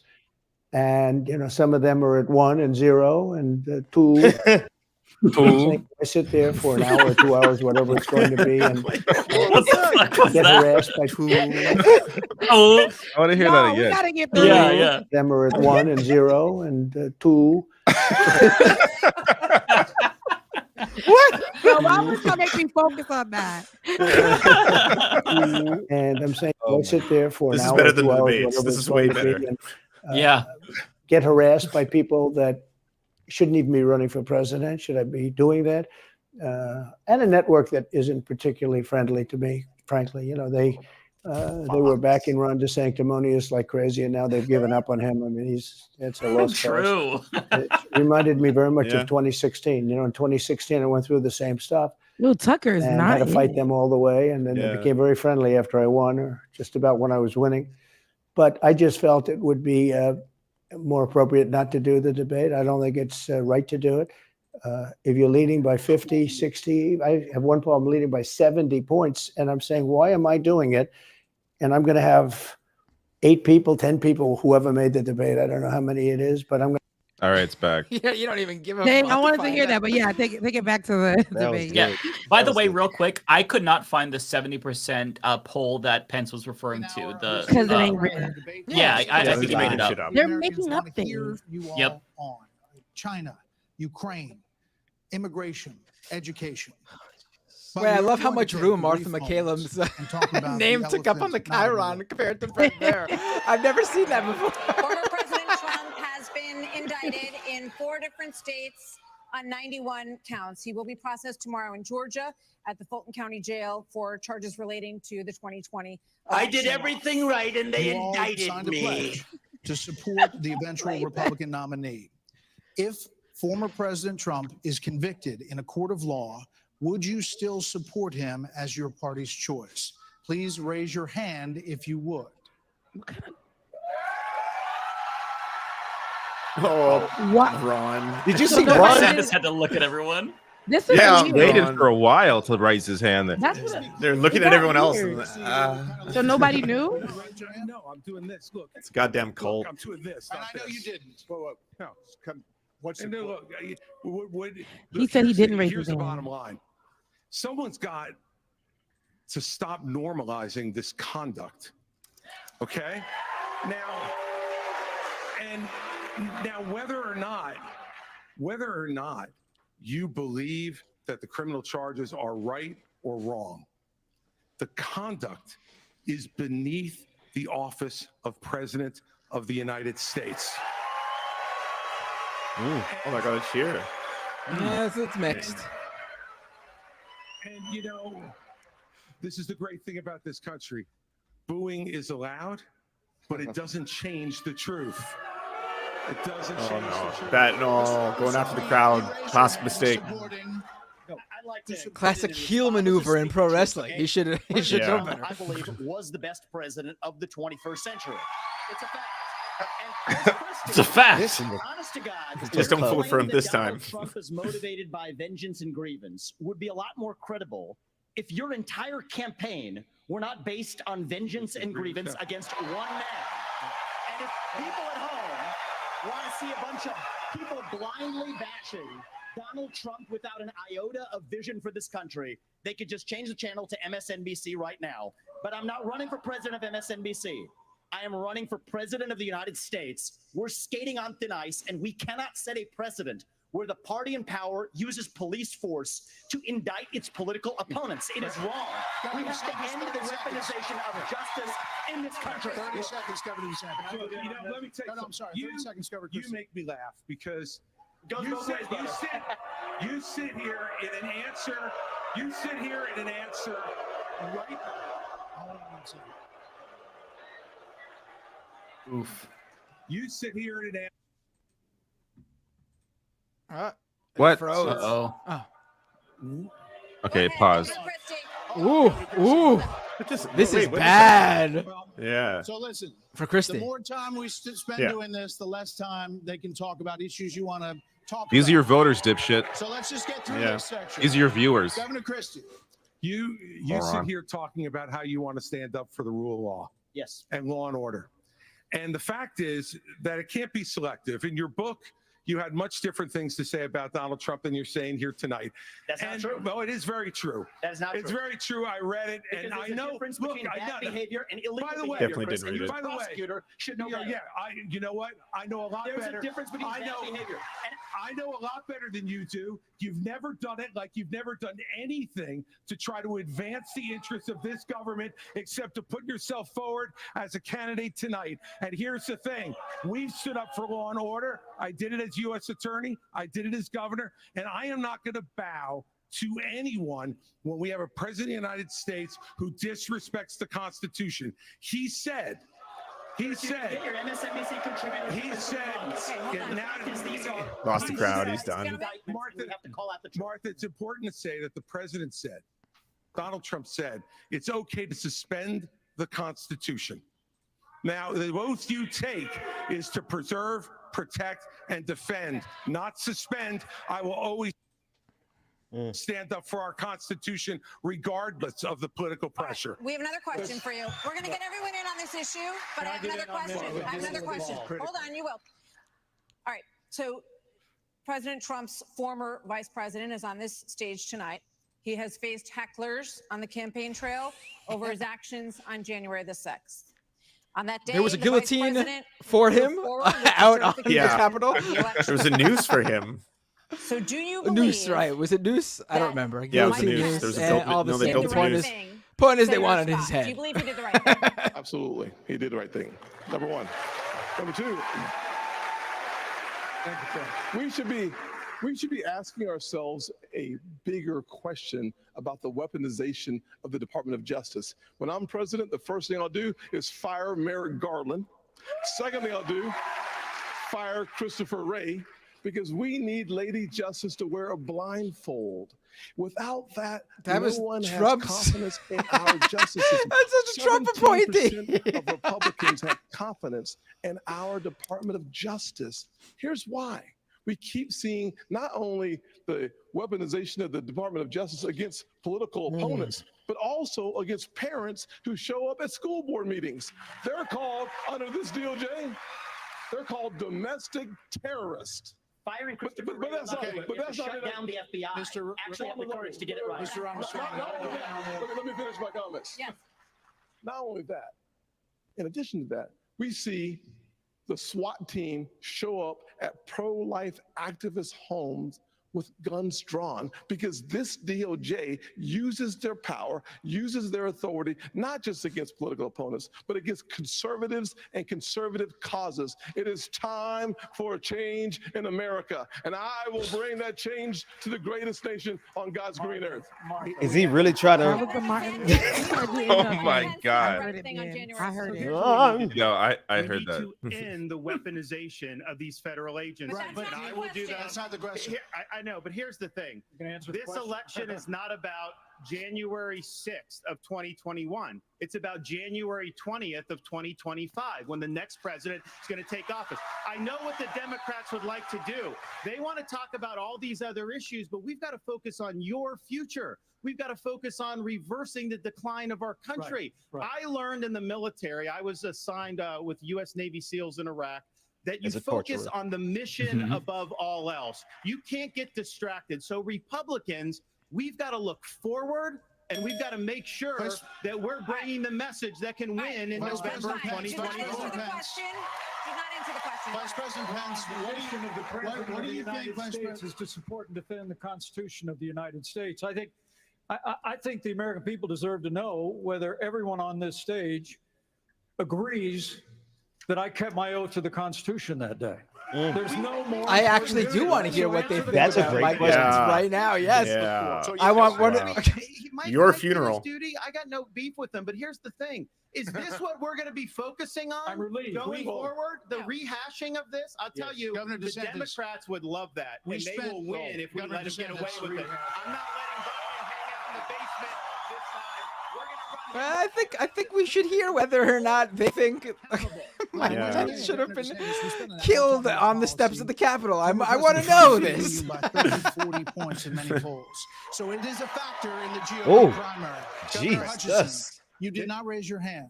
I did not raise my hand because there's an important issue we as a party have to face. And over a year ago, I said that Donald Trump was morally disqualified from being president again as a result of what happened on January 6th. More people are understanding the importance of that, including conservative legal scholars who says he may be disqualified under the 14th Amendment from being president again as a result of the insurrection. This is something that could disqualify him under our rules and under the Constitution. And so, obviously, I'm not going to support somebody who's been convicted of a serious felony or who is disqualified under our Constitution. And that's consistent with RNC rules. And I hope everybody would agree with me. We're going to get to a lot more time. I'm following the RNC rules, and that's going to make me really stand out. Hang on. Vice President Pence. All right, I'd like to answer the question you asked and not give a pre-canned speech. Mike Pence stood for the Constitution, and he deserves not grudging credit. He deserves our thanks as Americans for putting his oath of office and the interesting. Constitution of the United States before personal, political, and unfair pressure. And the argument that we need to have And it's just in like, this thanks, party man. before we can move on to the issue Maybe he doesn't that want his Ron praise, though. talked about. is Yeah. we have to dispense with the person who said that we need to suspend the Constitution to put forward his political career. Mike Pence said no, and he deserves credit for it. Okay. I think it'd be pretty funny if he didn't want Chris Christie to defend him. He Yeah. was like, I disagree with that man. I think I should have been killed on January 6th. I do think that Vice President Pence did the right thing. And I do think that we need to give him credit for that. But what I will also tell you is, look, I mean, when it comes to whether President Trump should serve or not, I trust the American people. Let them vote. Let them decide. But what they will tell you is that it is time for a new generational conservative leader. We have to look at the fact that 3/4 of Americans don't want a rematch between Trump and Biden. And we have to face the fact that Trump is the most disliked politician in America. We can't win a general election that way. Governor Bergen? Hopefully she's not wrong. It's Governor Bergen opportunity. Happy to answer the question. Mike Pence did the right thing on January 6th. But I would say you started off the top of this hour saying we're going to talk about China, Ukraine, education. We are. China is the number one threat to our country. And every minute that these 8 candidates spend talking about the past Bingo. instead about the future is time that is just, you know who loves it? Biden loves it, but China loves it when we're talking about the past. China! We were going to Yeah. spend a few questions on it, let people say what they wanted to say. And now, indeed, we are moving on to the subject. The U.S. has committed nearly 77. Can I speak on this issue? I was You kind of did involved. answer on You this. did You did say answer. something. I thought we thought you were done, but you no, I please. wasn't done. Well, Mike, why don't you say this? Join me in making a commitment Hold that on. on Oh my day God. one Oh my you will God. pardon Donald Trump. I'm the only candidate on the stage. This guy's really fucking bingo. annoying. Why don't you say it? The perfect troll. The perfect Move troll. our nation forward I don't know and why turn the you page assume forward. that That's Donald exactly Trump right. will be convicted of these crimes. You should be able to make a commitment. The same justice system that was this That's corrupt. the difference between you and me. Yeah, I'm not a professional politician. That's the difference. Who can answer a question? I've actually given pardons when I was governor of the state of Indiana. It usually follows a finding of guilt and contrition by the individual that's been convicted. So, look, if I'm president of the United States, we'll give fair consideration to any pardon request. But if I may, Vivek needs, oh my God. you know, it's not about looking back at January 2021. It's about January 20th, 2017. DeSantis. I I put was my going to left say hand on Ronald 2024. Reagan's Bible. I raised my right hand. And I took an oath to support and defend the Constitution of the United States, and it ended with a prayer, so help me God. It was a promise that I made to the American people. Oh my God. Did but everyone I just go, also made it to my Heavenly Father. Oh God. Every day for 4 years, I sought to keep that oath. You're kidding me right now. And everyone on this stage needs to make it clear whether or not they'll do the same if they earn this job and the confidence of the American people. Now, look, I've made it clear. I had hoped that the issues surrounding the 2020 election and the controversies around January 6th had not come to this, had not come to criminal proceedings. I would rather they had been resolved by the American people and the American people alone. But no one's above the law, and President Trump is entitled to the presumption of innocence that every American is entitled to, and we will make sure and extend that to him. But the American people deserve to know that the president asked me in his request that I reject or return votes unilaterally, power that no vice president in American history had ever exercised or taken. He asked me to put him over the Constitution. And I chose the Constitution, and I always will. I had no right to overturn the election, and Kamala Harris will have no right to overturn the election when we beat them in 2024. Thank you, Vice President Pence. That didn't hit hard like he thought it would. No, you did not. Two other issues. Yeah. The U.S. has committed nearly $77 billion in aid to the Ukraine war. The administration is now asking Congress for $24 billion more. Regardless of that, the specifics of that plan, is there anyone on stage who would not support the increase of more funding to Ukraine? We would not support it. Europe needs to step up. I mean, I would have Europe step up and do their job. Mr. Ramaswamy, but you're saying you would not too, Governor DeSantis? I will have Europe pull their weight. Right now, they're not doing that. You would not support and I think more we need funding? to do, and I think our support What is he doing? on them doing it. And I would have support in China to be able to take China. Oh, He's such a fair weather. troll. We need to do with He's such a China. troll. Mr. Fair Ramaswamy, weather, You okay. would not support an increase of funding to Ukraine. I would not. And I think that this is disastrous. That we are protecting Is this an anti-Ukraine invasion across sentiment? somebody else's border when we should use I those checked it same off. military resources to prevent across the invasion of our own southern border here in the United States of America. It's the Mexicans, that tells you. Further into China's hands. The Russia-China alliance is the single greatest threat we face. And I find it offensive that we have professional politicians on the stage that will make a pilgrimage to Kyiv, to their Pope, Zelensky, without doing the same thing for people in Maui or the south side of Chicago or Kensington. I think that we have to put the interests of Americans first. Secure our own border instead of somebody else's. And the reality is, this is also how we project strength by making America strong at home. Thank you. All right. We heard the the Being names. a brown Governor, person. first. All right. Look, I did go to Ukraine, and I went to Ukraine because I wanted to see for myself what Vladimir Putin's army was doing to the free Ukrainian people. And let me tell you, I want you all to look around this arena tonight and imagine that every one of these seats was filled.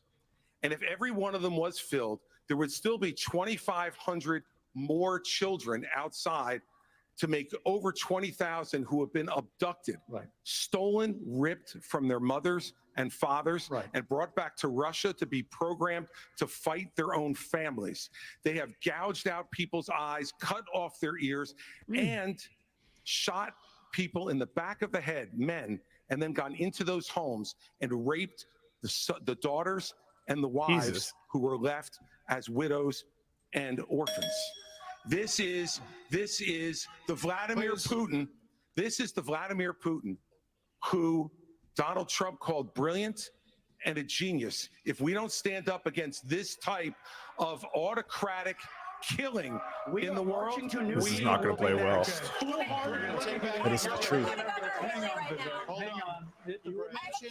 You were mentioned. Governor Haley, we'll come back. Vice President Pence was mentioned. You get 30 seconds. Yeah, well, let me be clear. Anybody that thinks that we can't solve the problems here in the United States and be the leader of the free world has a pretty small view of the greatest nation on earth. That is incorrect. That's a good line. We've been That'll the be leader of the clipped. free world and the arsenal of democracy for years. The Reagan Doctrine years ago made it clear. We said, if you're willing to fight the communists on your soil, we'll give you the means to fight them there so our troops don't have to fight them. Vivek, if we do the giveaway that you want to give to Putin to give him his land, it's not going to be too long before he rolls across a NATO border. And frankly, our men and women of our armed forces are going to have to go and fight him. I want to let the Ukrainians fight and drive Putin and the Russians back out into Russia. I want to just So our briefly troops address aren't going to have to Pence. make that Vice fight. President Pence. I have a newsflash. The USSR does not exist anymore. It fell back in 1990. Did I say The real USSR? threat, you talked about the communists, and the real communists that we have to address Do you right not now have is any the idea what I That's what Jimmy Neutron you had. already spoke. Now I actually have something to say. Vladimir Putin has been saying he wants to reestablish the old Soviet sphere You've made of your point, influence. Vice President. Now, if you think I'm sorry if I insulted him by calling him a communist. He is a dictator and a murderer, and the United States of America needs to stand against authoritarianism. Mr. Ramaswamy, 30 seconds. Respond. The real threat we face today is communist China, and we are driving Russia further into China's arms. The Russia-China Do any of them know what a military communist alliance is? the single greatest threat No. we face. Nobody in either political party is talking about it, and I am the only non-neocon on this stage who will keep us out of war. Mr. Vice President, we can't hear. Mr. Vice President, is to give Russia Mr. Vice everything President. they've got. Mr. Vice President. Give them a promise that Ukraine will never be in NATO, and then somehow Mr. Vice President. China Calm down. will not think about taking Taiwan.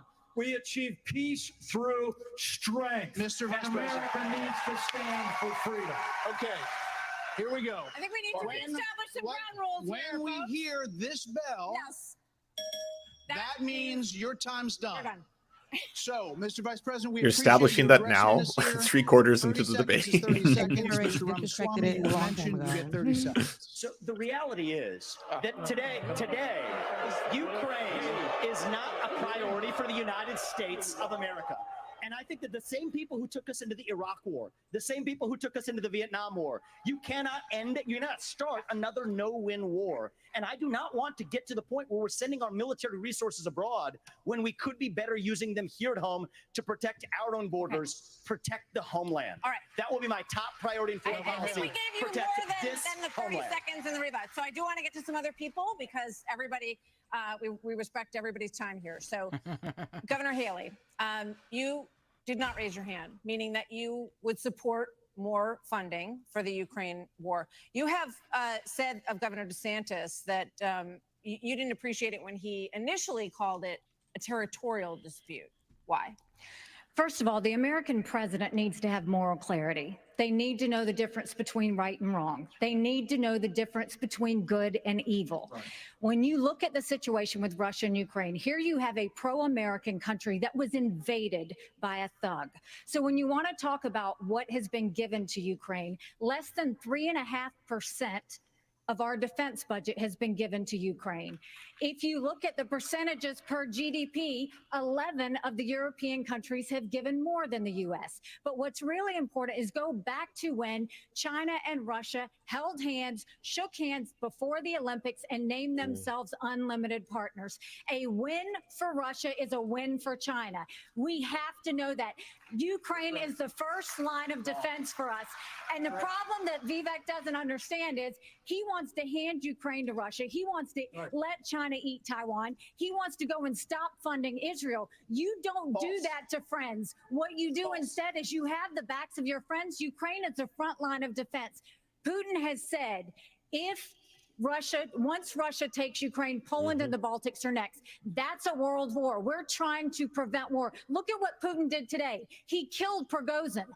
When I was at the UN, the Russian ambassador suddenly died. This guy is a murderer, and you are choosing a murderer over a pro-American country. First of all, Mr. Ramaswamy, you have 30 seconds. Mr. DeSantis, Nikki, I wish you well in your future career on the boards of Lockheed and Raytheon. I'm not on the boards of Lockheed and Raytheon. And Boeing came off of it, but you've been pushing this lie. You've been pushing this lie all week, You want to Nikki. go and defund Israel? You want to Okay, let me address that. I'm glad you brought that up. Come on, Nikki. I'm going to address each of those right now. This is the false lies of a professional politician. There you have it. Your watch, so the you reality make is, America less safe. You have no foreign policy experience, and it shows. And you know what? It shows. shows. That was good. Worthless wars we've gotten into. I have to address that. So our relationship with Israel will never be stronger than by the end of my first Bitch term. ass. But it's not a client relationship. It is a friendship. And you know what friends do? Friends help each other stand on their own 2 feet. So I will lead Abraham Accords 2.0. I will partner with Israel to make sure Iran never is nuclear armed. But you know what I love about Israel? And I've been there probably in the last 10 years more than most people on this stage. You know what I love about them? I love their border policies. I love their tough on crime policies. I love that they have a national identity and an iron dome to protect their homeland. And so, yes, I want to learn from the friends that we're supporting. And what puzzles me is, I want to learn from those and apply those to protect our homeland, Nikki. Israel That is needs the answer. America. America needs Israel. Okay, Governor DeSantis, you were mentioned in the territorial dispute. Not only no, it's not a territorial dispute President either. of the United States, your first She's obligation is to defend our country and its people. And that means you're sending all this money, but you're not doing what we need to do to secure our own border. We have tens of thousands of people who are being killed because we're not handling both. And so I am going to declare it a national emergency. I'm not going to send troops to Ukraine, but I am going to send them to our southern border. When these drug pushers are bringing Stop the fentanyl Mexicans. Stone Cold across the dead. border, that's going to be the last thing they do. We're going to use force, and we're going to leave them stone Cold cold dead. we're actually going to Wow, move right on there. to China. We're going to talk about China. Okay. Governor Burgum, China has the biggest navy in the world, the biggest army in the world. Now they have warships off the coast of Alaska. They are threatening Taiwan. In coming years, China will have 1,500 nuclear warheads, it's believed. The U.S. just arrested 2 sailors accused of spying for China within our military. So the question is, how would you deter China as War a with China president? would be the stupidest fucking thing in the world. Well, this is the #1 issue we're facing. And of course, we haven't been talking about it. And we act like that letting Russia win in the Ukraine is like a gimme as opposed to a gift to China. Russia has become China's gas station. But how would we do it? The Biden administration is a complete fail. China imports 10 million barrels of oil a day, more than any other country in the world. They do not even have all the food they need to feed everybody in that country. So they don't have energy security or food security. But the Biden administration sends Blinken, Yellen over there. They're over there. They don't even bring up energy because they're too busy trying to kill the U.S. energy here. He's And what we malfunctioning. need to do is not meetings, not press releases, because something that would send a lot more than a press release is actually Harpoon missiles. We need anti-ship missiles on Taiwan. The way that you have a war never start, which is the goal, the way you have peace through strength is that you actually have strength. You actually have deterrence. And what we have in what we've got going on in Ukraine is an example of when deterrence fail. What is an example there of Biden's disastrous withdrawal from Afghanistan, the fact that he greenlighted Putin moving into Ukraine, and then now they see weakness, and when they see weakness, they make a move. And we have to be strong, and we have to be strong both in Ukraine, and we can solve the southern border. Absolutely, we can do that, because guess what? There's only 19,855 authorized people for the Border Patrol, but they're not all staff because the Biden administration doesn't enforce law enforcement. But Biden administration wanted to put 87,000 people in the IRS as opposed to giving the money and the support we need to our own Border Patrol. Okay. Who is this guy? I don't know. George Santos, maybe. Let's fire the 87,000 IRS agents and hire or double the number of Border Patrol agents. I just left Yuma, Arizona. Everyone about loves 2 the weeks border. ago. The most pressing need of the American people from a national security standpoint is our southern border. It has led to the death of 70,000 Americans because of fentanyl. Plus 6 million illegal crossings since President Biden has taken office, and 200 No one blaming people Purdue Pharma for on that. Our national security watch list have been caught at our border. How many have not been caught at our southern border? If we just spend $10 billion, we could finish the wall. For $5 billion more, we could have the military-grade technology to surveil our southern border to stop the flow of fentanyl and save 70,000 Americans a year. That should be the priority of this government. And as the next president of the United States, I will make that border wall complete. There are many more questions on China. I do want to ask I want to say I couldn't agree more.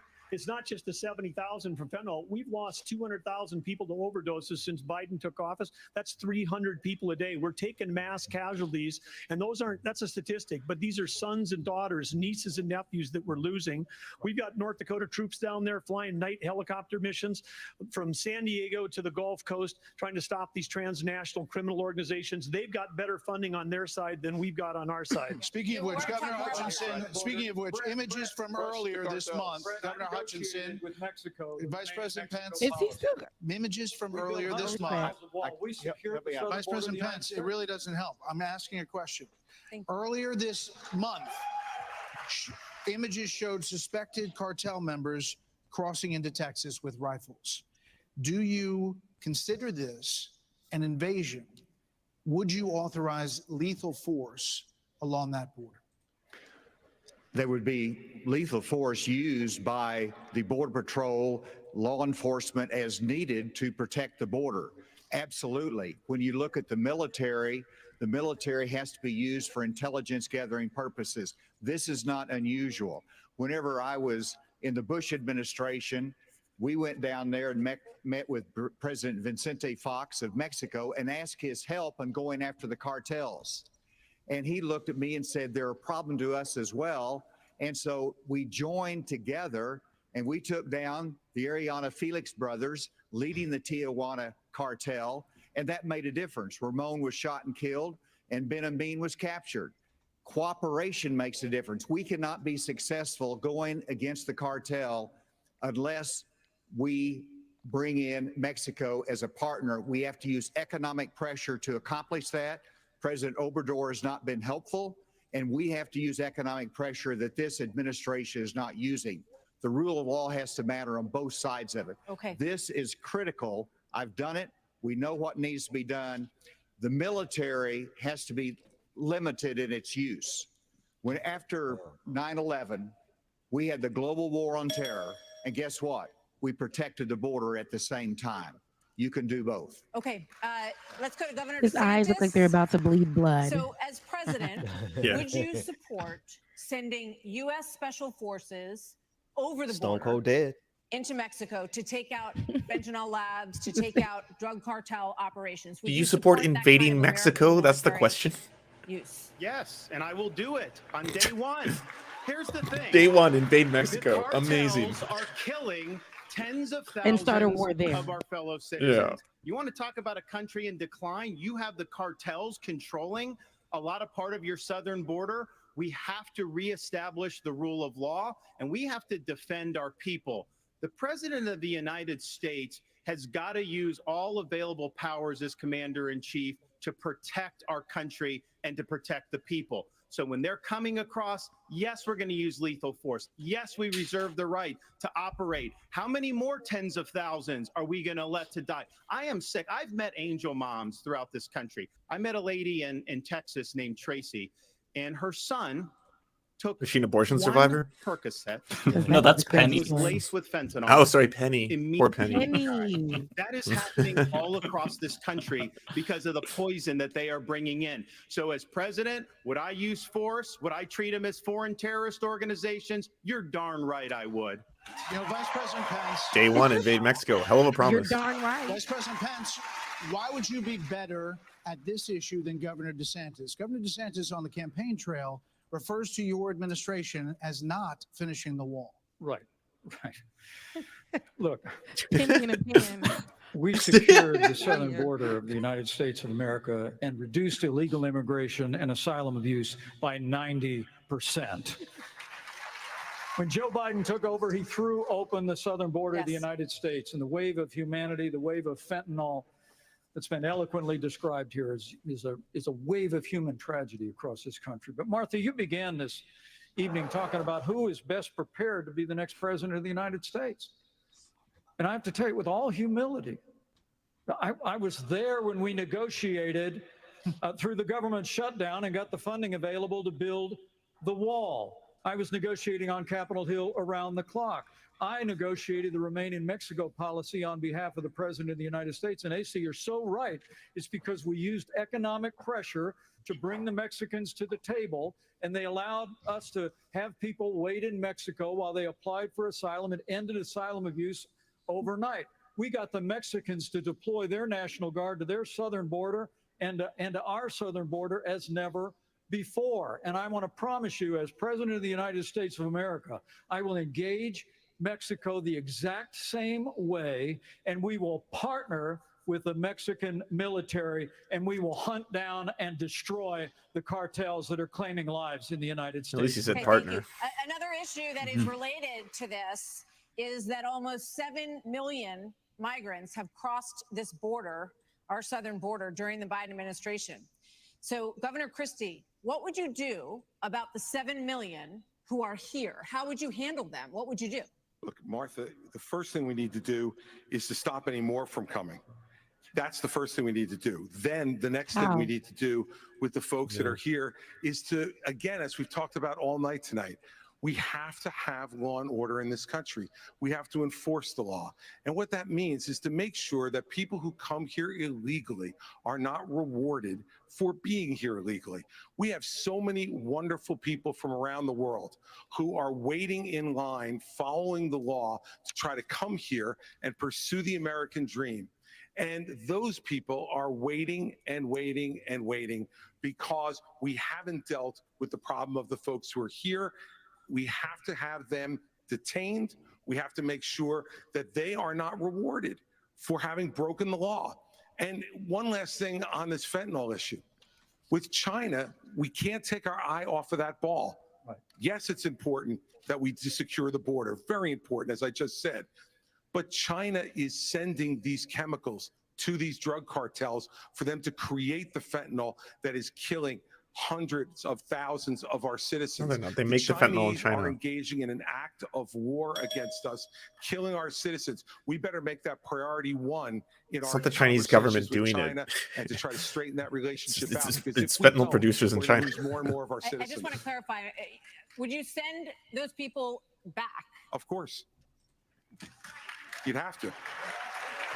We have a lot of issues that Americans care about. Next up, we're going to talk about the crisis in education, as millions of American children are not proficient in reading or math. After this. Oh boy. Homeschooling. Yeah. That's gonna be a doozy. DeSantis is that's his whole thing, right? Yeah. I gotta say, this has been brutal. This is this is really terrible. It's everything that we know. Like it's exactly who each of them are. At least the ones we know. Looking at you, Asa Hutchinson, and blah blah blah, blah whatever. You're the $20 gift card guy. But I mean, you're a Republican, so I mean, obviously. But this is exactly who they are that we know. And on top of that, their performances. I mean, there's a few standouts. Like obviously. Vivek is going out of his way to make himself obvious and known. I think actually, oddly enough, surprisingly, just from like performance-wise, I guess, because obviously I wouldn't agree with any of these people, but performance-wise, Mike Pence is actually like surprisingly pulling off surprisingly holding it. Yeah. I think Haley too. I mean, Nikki Haley, she's been all right. Nikki Haley. My expectations were so low for her. Nikki Haley's just coming in with moments, though. Mike Pence has been surprisingly relevant throughout the whole debate, right? Like he's gotten himself attacked a few times. Ron DeSantis is just like slinking away in the background there, which is amazing. I mean, I guess he's really boring. I didn't. Yeah. Not only is he boring, he's not assertive. He's not putting himself in there. He's not. Well, hey, now he is going to invade Mexico. Come on, day one, he's going to get into Mexico and destroy the fentanyl. That's day one promise. Yeah, you're darn right. You mother. Right. You're darn right. We don't need Trump would have been saying, y'all right. This is what's gonna be like. We coming in there with shooters. I got shooters behind me. Everybody died. Okay. Kids died. Everybody is dying, and then we're gonna build a wall with their blood. I'm voting for Rebecca. I don't know about anyone else right now. I think Nikki Haley though is actually, to me, look, is it because I'm a woman?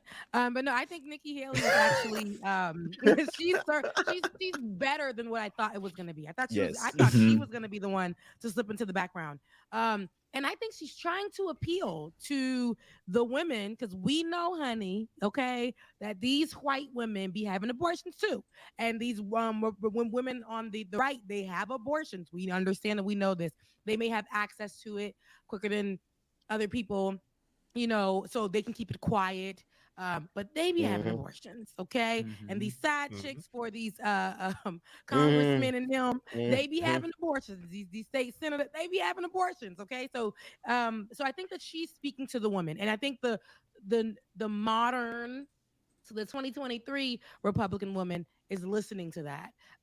They have, I think I think that is going to be something really important. It's not going to just be barefoot and pregnant, having kids in the back of the truck, you know, because we've heard those testimonies from the right, from women on the right. But this is going to be more so of the stronger women taking charge of their own bodies, but also still representing it. She said it, but she said it in a way where y'all shouldn't have this conversation about us. We should have this conversation. And you know that's what they love to hear. They love to be identified as women and they like to be, you know, spoken to. I think that's going to appeal to the women on the right. Is that going to do anything for her? I don't think so. This is America. It's going to be it's not going to be her. But I think this will help push her. So. I got a different audio booster, so let's see if this works. I'm not sure if it does. Whoa, your audio's boosted. You got your mic was like, woo. Yeah, I was like, I think it boosted your mic. Governor DeSantis, you would eliminate, you said, the Department of Education. But as president, would you still have a responsibility to fix is he doing that crisis as we see it? Absolutely. The decline in education is one of the major reasons why our country is in decline. We need education in this country, not indoctrination in this country. And in Florida, that's ironic. Florida, we stood up for what was right. First, we had schools open during COVID, and a lot of the problems that we've seen are because these lockdown states lock their kids out of school for a year and a half. That was wrong. We stood up. I took a lot of fire for that. I was pilloried by the media, but I stood for our kids. And as president, I'll stand for you and your kids as well. But we have to make sure, unless they're gay or trans, are doing is focusing on solid academics. In Florida, we eliminated critical race theory from our K through 12 schools. We eliminated it was never a part of K through 12 ideology from our K through 12 schools, and we have elevated the importance of American civics and teaching our kids about the Constitution and the Bill of Rights. As president, I'm going to lead an effort to increase civic understanding and knowledge of our Constitution. We cannot be graduating students that don't have any foundation in what it means to be an American. Mr. Ramaswamy, Mr. Ramaswamy, hold on, Senator Scott. You've said that the Department of Education, the FBI, the ATF, the Nuclear Regulatory Commission, the IRS, the Department of Commerce, many of these should not exist. That's correct. So to the education question, how would you deal with the crisis? Yes. So look, we have a crisis of achievement. Let's shut down the head of the snake, the Department of Education. Take that $80 billion, put it in the hands of parents across this country. This is the civil rights issue of our time. Allow any parent to choose where they send their kids to school. End the teachers' unions at the local level. It's going to be what, like $14 a parent? And then revive our national identity where every high school senior should have to pass the same civics test that, frankly, every immigrant, including my mother, had to pass in order to become a citizen of this country. And the fact of the matter is, everyone in that crowd would fail. They're cheering for something they fail. I didn't grow up in money, but you know the word privilege gets used a lot.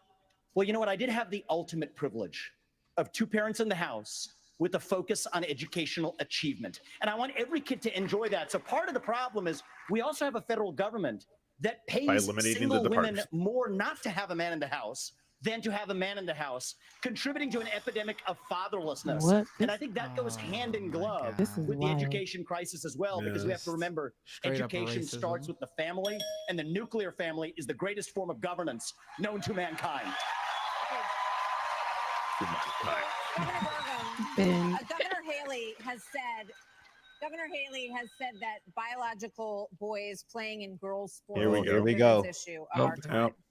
You said that even though you signed a ban on this in North Dakota, that there hadn't been one instance where it was actually needed. Are you saying that you think that too much is made of this issue? No, I'm saying in North Dakota, we made a priority of protecting women's sports, and we've done that in our state. But I would absolutely do that. But I do think when we start talking about education and we think that we're going to have a federal government one size fits all, we're just completely losing track of the fact that education differs by states. Some school districts are doing a fantastic job, some less so. But the idea that every school district, state, and every teacher is somehow indoctrinating people is just false. You know, when I was building a company from scratch, you know, with small town kids, and we went, you know, grew up in a town of 300, but we built a global company in 132 countries with over 100,000 customers. We listened to those customers. We spent time with them. We talked to them. We did that. And as governor, well, education is one of the biggest part of a state budget. So as a governor, I shadow a student. The night before I find out the student finds out, I'm going to go to every class with them. I don't sit and lecture school districts how to do it. I go and see the experience. And there's a lot of things that have to change. But what needs to change in education is it's innovation. We're doing it the same way we did it 50 years ago with innovation, not regulation. I would get rid of the Department of Education. I would give block grants to schools, but I'd give them on merit based on who's doing the most innovative. I just got done holding the 7th annual Governor's Conference on Innovation Education. You should see what the people are doing when you cut loose the red tape, get the burden off their back. They care. Teachers in this country, the vast majority of them care about those kids. They're working in low-paying jobs, and they're fighting for those kids and their families. Governor Haley, you said that this is the women's issue of our time. First, I'll tell you, as you know, as a parent, the one thing you want is for your child to have a better life than you did. And we can talk about all of these things, and there's a lot of crazy woke things happening in schools, but we've got to get these kids reading. If a child can't read by 3rd grade, they're 4 times less likely to graduate high school. So we need to make sure we bring in reading remediation all over this country. We need transparency in the classroom because parents should never have to wonder what's being said or taught to their children in the classroom. Parents need to be deciding which schools their kids go to because they know best. And let's put vocational classes back into the high schools. Let's teach our kids to build things again. When we do that and we allow that innovation, that's when it'll get back. And yes, I will always say I'm going to fight for girls all day long because strong girls become strong women become strong leaders, and biological boys don't belong in the locker rooms of any of our girls. We're going to start the lightning round, and the first question is going to go to you, Vice President. So this is a lightning round of questions, 30-second answers, please. President Biden will be 82 years old on Inauguration Day. Nearly 70% of Americans say that he is too old to serve. Should presidents have to pass a mental and physical test in order to serve, Vice President Pence? Brutal. Well, it might be a good idea to have everybody in Washington, D.C. pass a mental and but, yeah, Bender, you're not wrong. He's somehow doing really well. The American people can make those judgments. But let me say, I'm running for president of the United States because we don't need a president who's too old, and we don't need a president who's too young. We need a president who's been there. We need a president who knows how Congress works, right. how The White porridge House president. works, how the states work, how this education issue, Martha.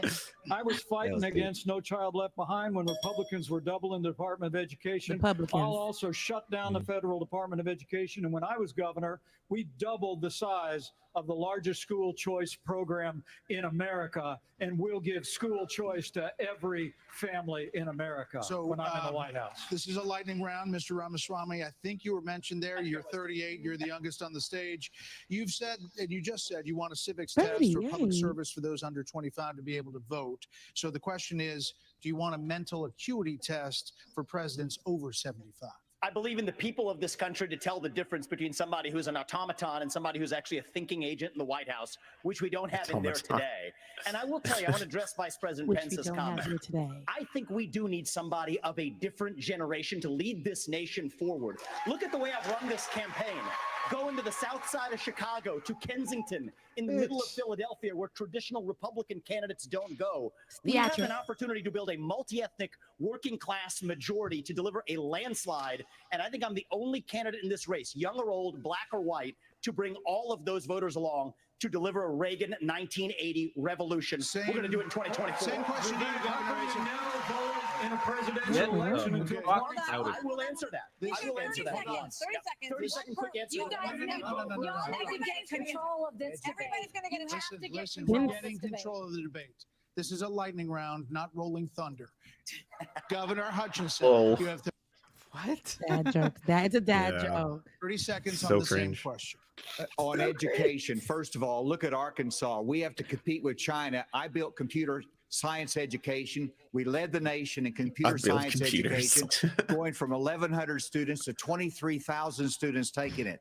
This is how you 47th in education. As President of the United States, I will make sure we go from 51% of our schools offering computer science to every school in rural areas and urban areas offering computer science for the benefit of our kids, and we can compete with China in terms of technology. Thank you, sir. The 1990 solution in computer science. We're trying to do a quick round of different topics here. So, Senator Scott, faith is on decline in this country. You talked about it a little bit before tonight. Finally rolled back So over is the there a stat. role for a president of the United States in changing that? What would you do to change that?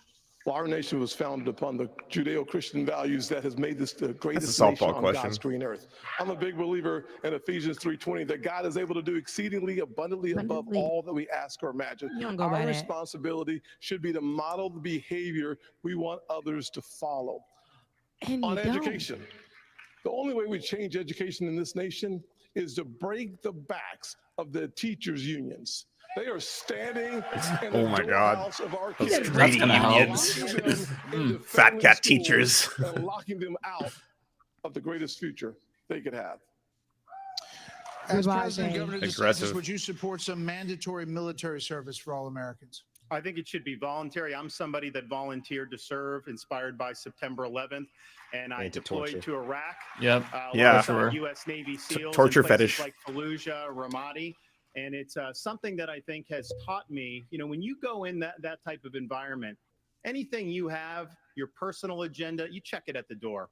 You go there, and it's about focusing on the mission above all else. And guys come together and they get it done. And that's how I would view being the president of the United States. It's not about me. It's not about all these other side issues. My sole focus will be on your future and reversing this country's decline. Okay, now for something a little out of this world, and this is for you, Governor Christie. Do you the believe fun that round. the recent spike in UFO encounters? Oh my God. Oh God. Nice, UFO nice. question Get to the issues that matter. But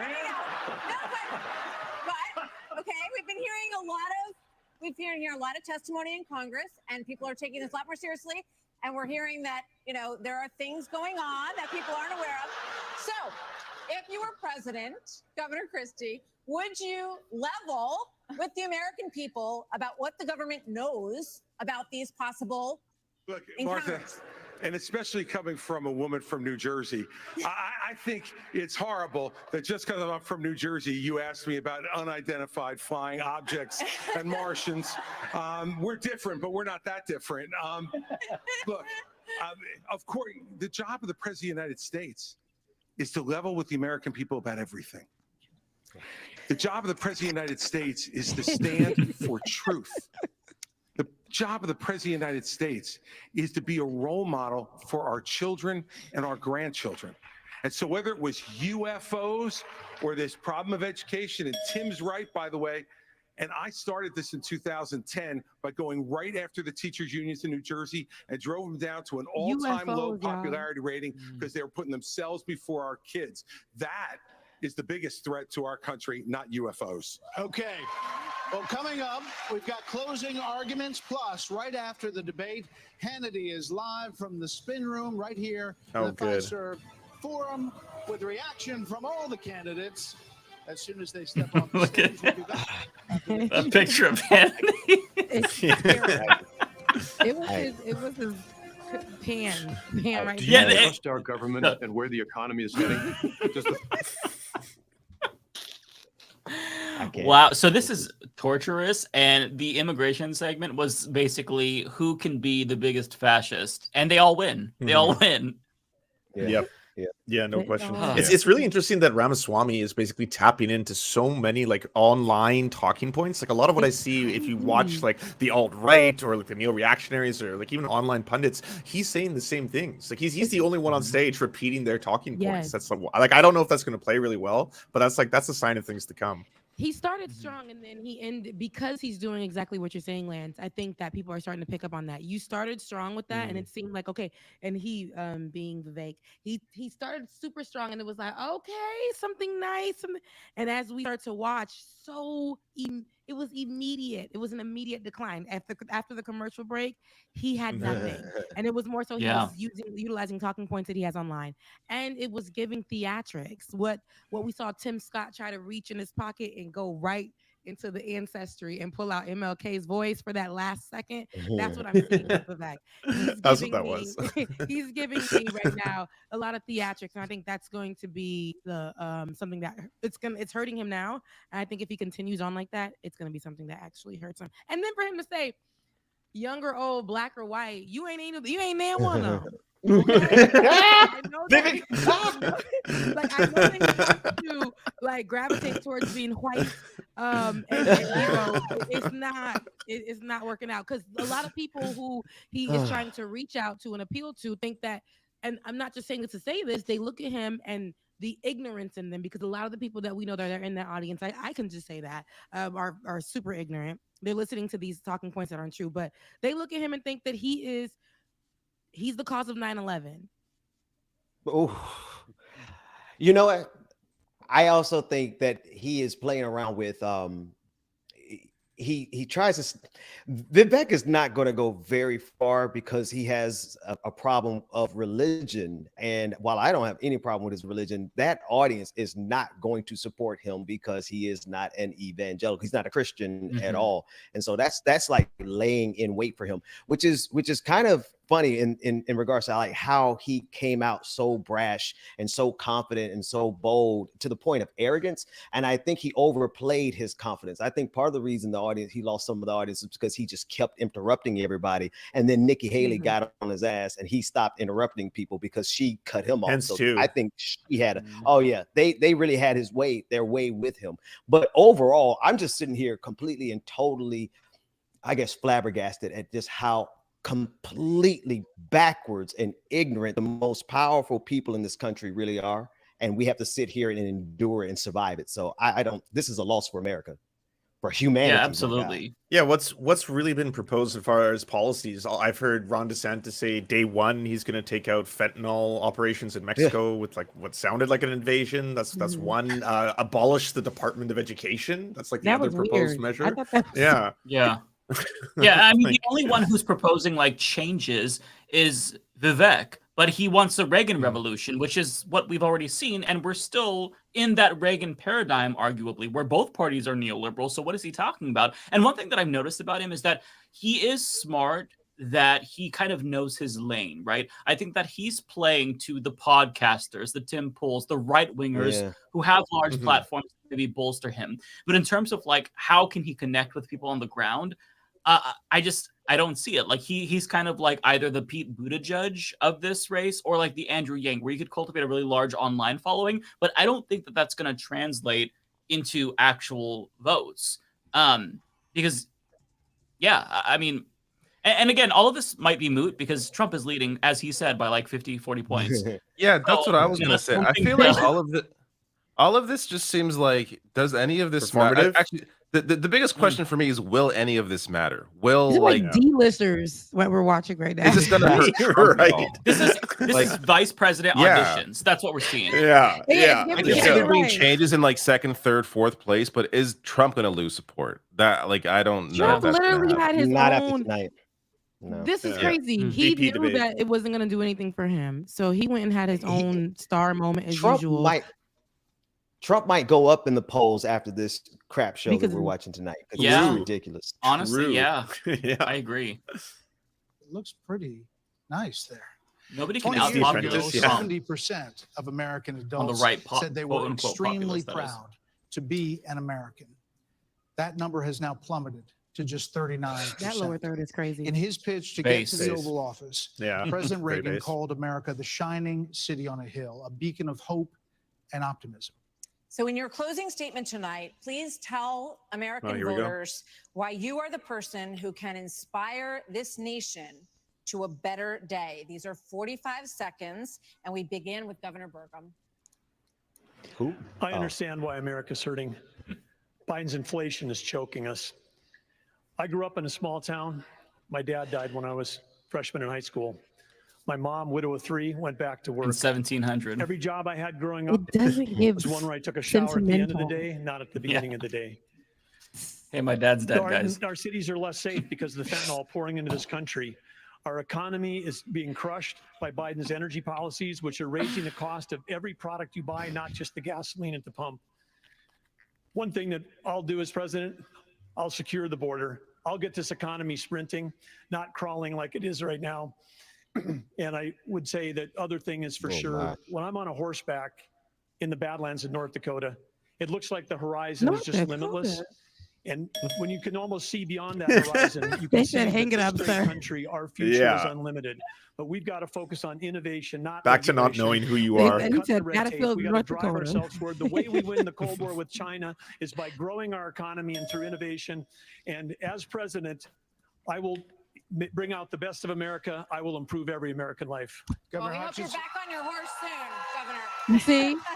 He looks like a great horned owl. Our nation is in trouble. I don't even know what It that is in looks like, trouble but because of good failed guy. leadership. And the solution is not Yeah, dude, 4 more it's worth years it. of Joseph Biden. The solution is not 4 more years of Donald Trump. The solution is new leadership that can bring bold ideas to America and to bring out the best of America. A president's number one responsibility. His is solution to bring out education the was best computers. It's of like, our people. I'm going to That's put what computers in Ronald the Reagan classroom. did. And he did it with optimism and hope for our country, with consistent conservatism. That's exactly what I bring. As president, I'll bring out the best of America in terms of individual responsibility, building our economy, in terms of securing our border, enforcing the rule of law. I'll bring out the best of America in terms of our national character, our faith, and our hope for the future. Join in this fight, ASA2024.com. Thank you. Senator Scott. Thank you. I was a disillusioned young man growing up in a single-parent household, mired in poverty. I wondered if the American dream was real for a kid like me. I can stand before you today and say the dream is alive, it is well, and it is healthy. I had the good fortune of a mom who worked 16-hour days, making sure we had food on our tables. She taught me that if you're able-bodied in America, you work. If you take out a loan, you pay it back. If you commit a violent crime, you go to jail. And if God made you a man, you play sports against men. What? What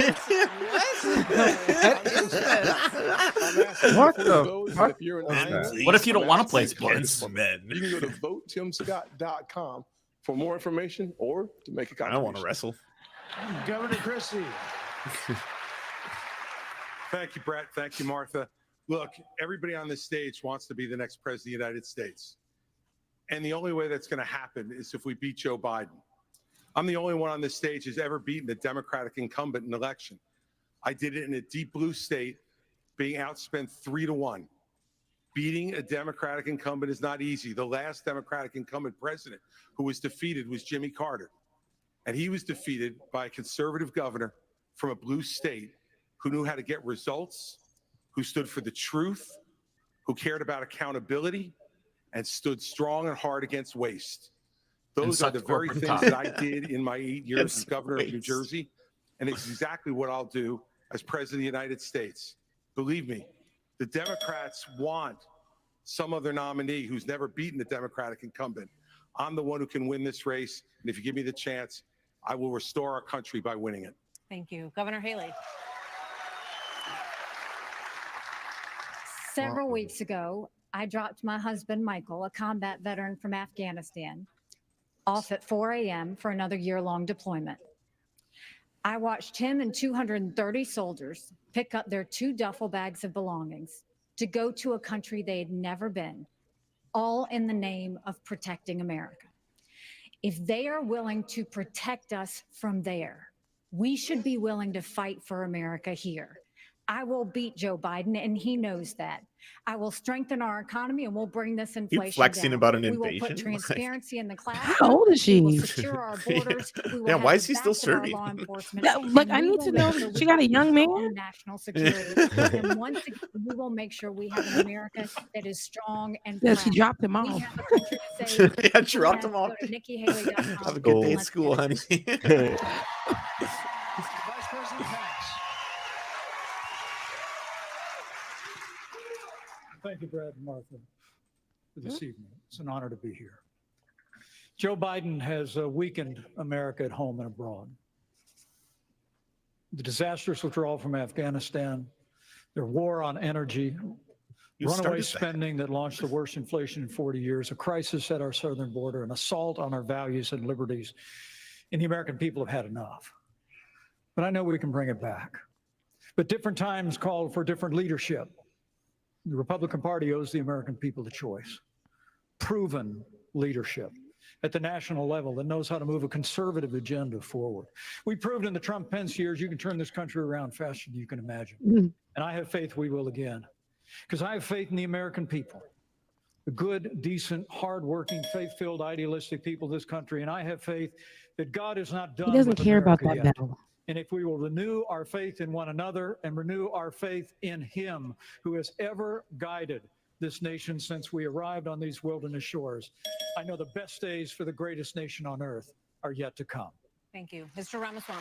He's so OG political. That's going to help him a lot. 1985, and I grew up into a generation where we were taught to celebrate our diversity and our differences so much that we forgot all of the ways we are really just the same as Americans, bound by a common set of ideals that set this nation into motion in 1776. And this is our moment to revive those common ideals. God is real. There are 2 genders. Fossil fuels are a requirement for human prosperity. Reverse racism is This is gonna get racism. clipped. An open border is not a border. Parents determine the education of their children. Alex The Jones nuclear called him family Alex is the Jones greatest 2.0. form of governance Right. known to man. Capitalism lifts us up from poverty. There are 3 branches of government, not 4. And the U.S. Constitution, it is the strongest guarantor of freedom in human He history. rehearsed That it. is what won us the American Revolution. That is what will win us the revolution of 2024. Thanks for letting me A lot of introduce myself slogans. tonight. I was waiting for, and vaccines killed millions of Americans. Right. Yeah. This Oh God. Oh God, what is he doing? Yeah. Governor? Go. This is our time for Oh, he choosing. didn't know, y'all. We will send Joe Biden Yes. back to his So basement weird. and we will reverse the decline of this country. I'm a blue collar kid. I work minimum wage jobs to be able to make ends meet. I understand the importance of the American Did they all dream, come from and poverty? I know how Everyone? that slipped away No. from so many millions of Americans. Tim will Scott, restore it. maybe. I'm a veteran Like, who served in how? Iraq. I know what it means to put service above self. I'm also a dad and a husband to 6'5" and 3-year-old. I understand the importance of protecting parents' rights and the well-being of our children. In Florida, we showed it could be done. I made promises and I delivered on all of those promises. 2024 is make or break. We're not getting a mulligan, no excuses. I will get the job done. And as your president, I will not let you down. He's God just not bless you all. presidential. But what is presidential? We had Donald Trump as president, so I don't even know. All the candidates on the stage tonight, and thank you to Milwaukee. Thank you, everybody. We will see you on the campaign Wow. trail from debates to primaries to the general election and the conventions before that. Thanks for joining us. Sean Hannity from the Spin Room starts right So- now. Take it away, Sean. So funny they let Sean. DeSantis go last, and he was the flattest, the Oh my God, least like, Yeah. he's like, excited. Yeah. Negative there's energy. no carbonation there. There's no fizzle. Yeah, no there's shit. No pop. Yeah. There's nothing. No He's Riz. boring. I didn't think that. Negative I didn't Riz. think that. Negative riz. Negative. Negative Riz. Yeah. In Florida, he's like God for those people right now. For you know him and Trump, because you can still drive by and they still out there with the trucks with Trump on the side. But you know, they were calling it like the DeSantis County, all that other stuff in different areas, and he was just so celebrity over there because of the extreme things that he's been doing to challenge racism and education and the story of how America was founded and reimagining slaves and their lives. That whole thing. They're like, if he can do that, he can do anything. But he is not. You okay? So you sold us a story because I thought you was gonna come with a little bit more of je ne sais quoi He had on the none stage. of He gave that. us nothing. No, he doesn't know how. He started off really. He started off really hyped. Yeah, he tried at the beginning. Loud, angry. Oh my god! And Commanding. then by midway through, he was done. He burned out. All them people that started off strong ended up just we don't remember. Yeah, them. they flamed out. That's I like how feel. DeSantis. I felt like I came into this hot and ready to go, and then I would say an hour into it, I was just we have nothing to talk about, really. Yeah. But see, we have a reason to be depressed. I'm sorry. Go ahead, Mike. Yeah. No, you're right. Real quick, by the way, we still have 12,000 concurrent viewers across 9 different channels. The next debate is September 27th, so subscribe wherever you're watching if you want more of that. Just had to put that out there really quick. There you go. That's more of us, not more people. Not more of these debates. If we can still stream it, because I feel like mentally it might not be good for me. I will try. I'm sure I'll talk about it in some way, shape, or form. But I feel like that was just not good.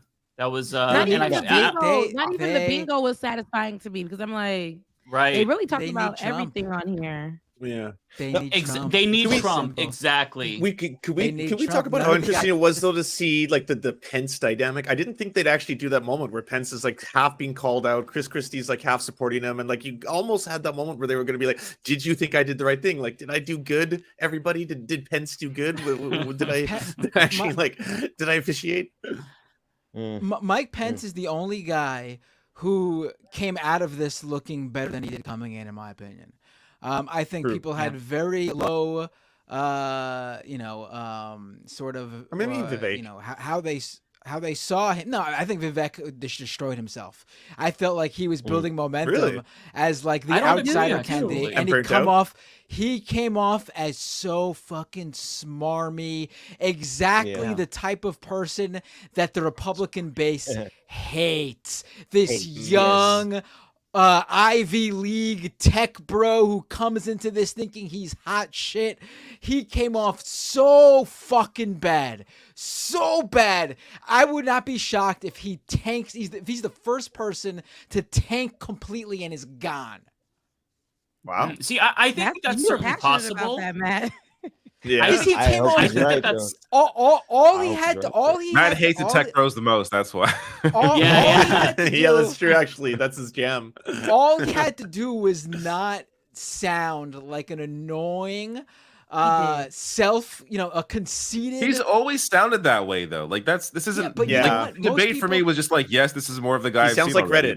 He's Reddit personified. That's most people are just used to him in those sound bites that he's been able to spread by going on Fox News and whatever TV show, and they give him the 5 to 10 minutes. I mean, I think people caught another glimpse of him on CNN this past week because if you were looking, I think he started to tank in a little bit among people after that CNN interview.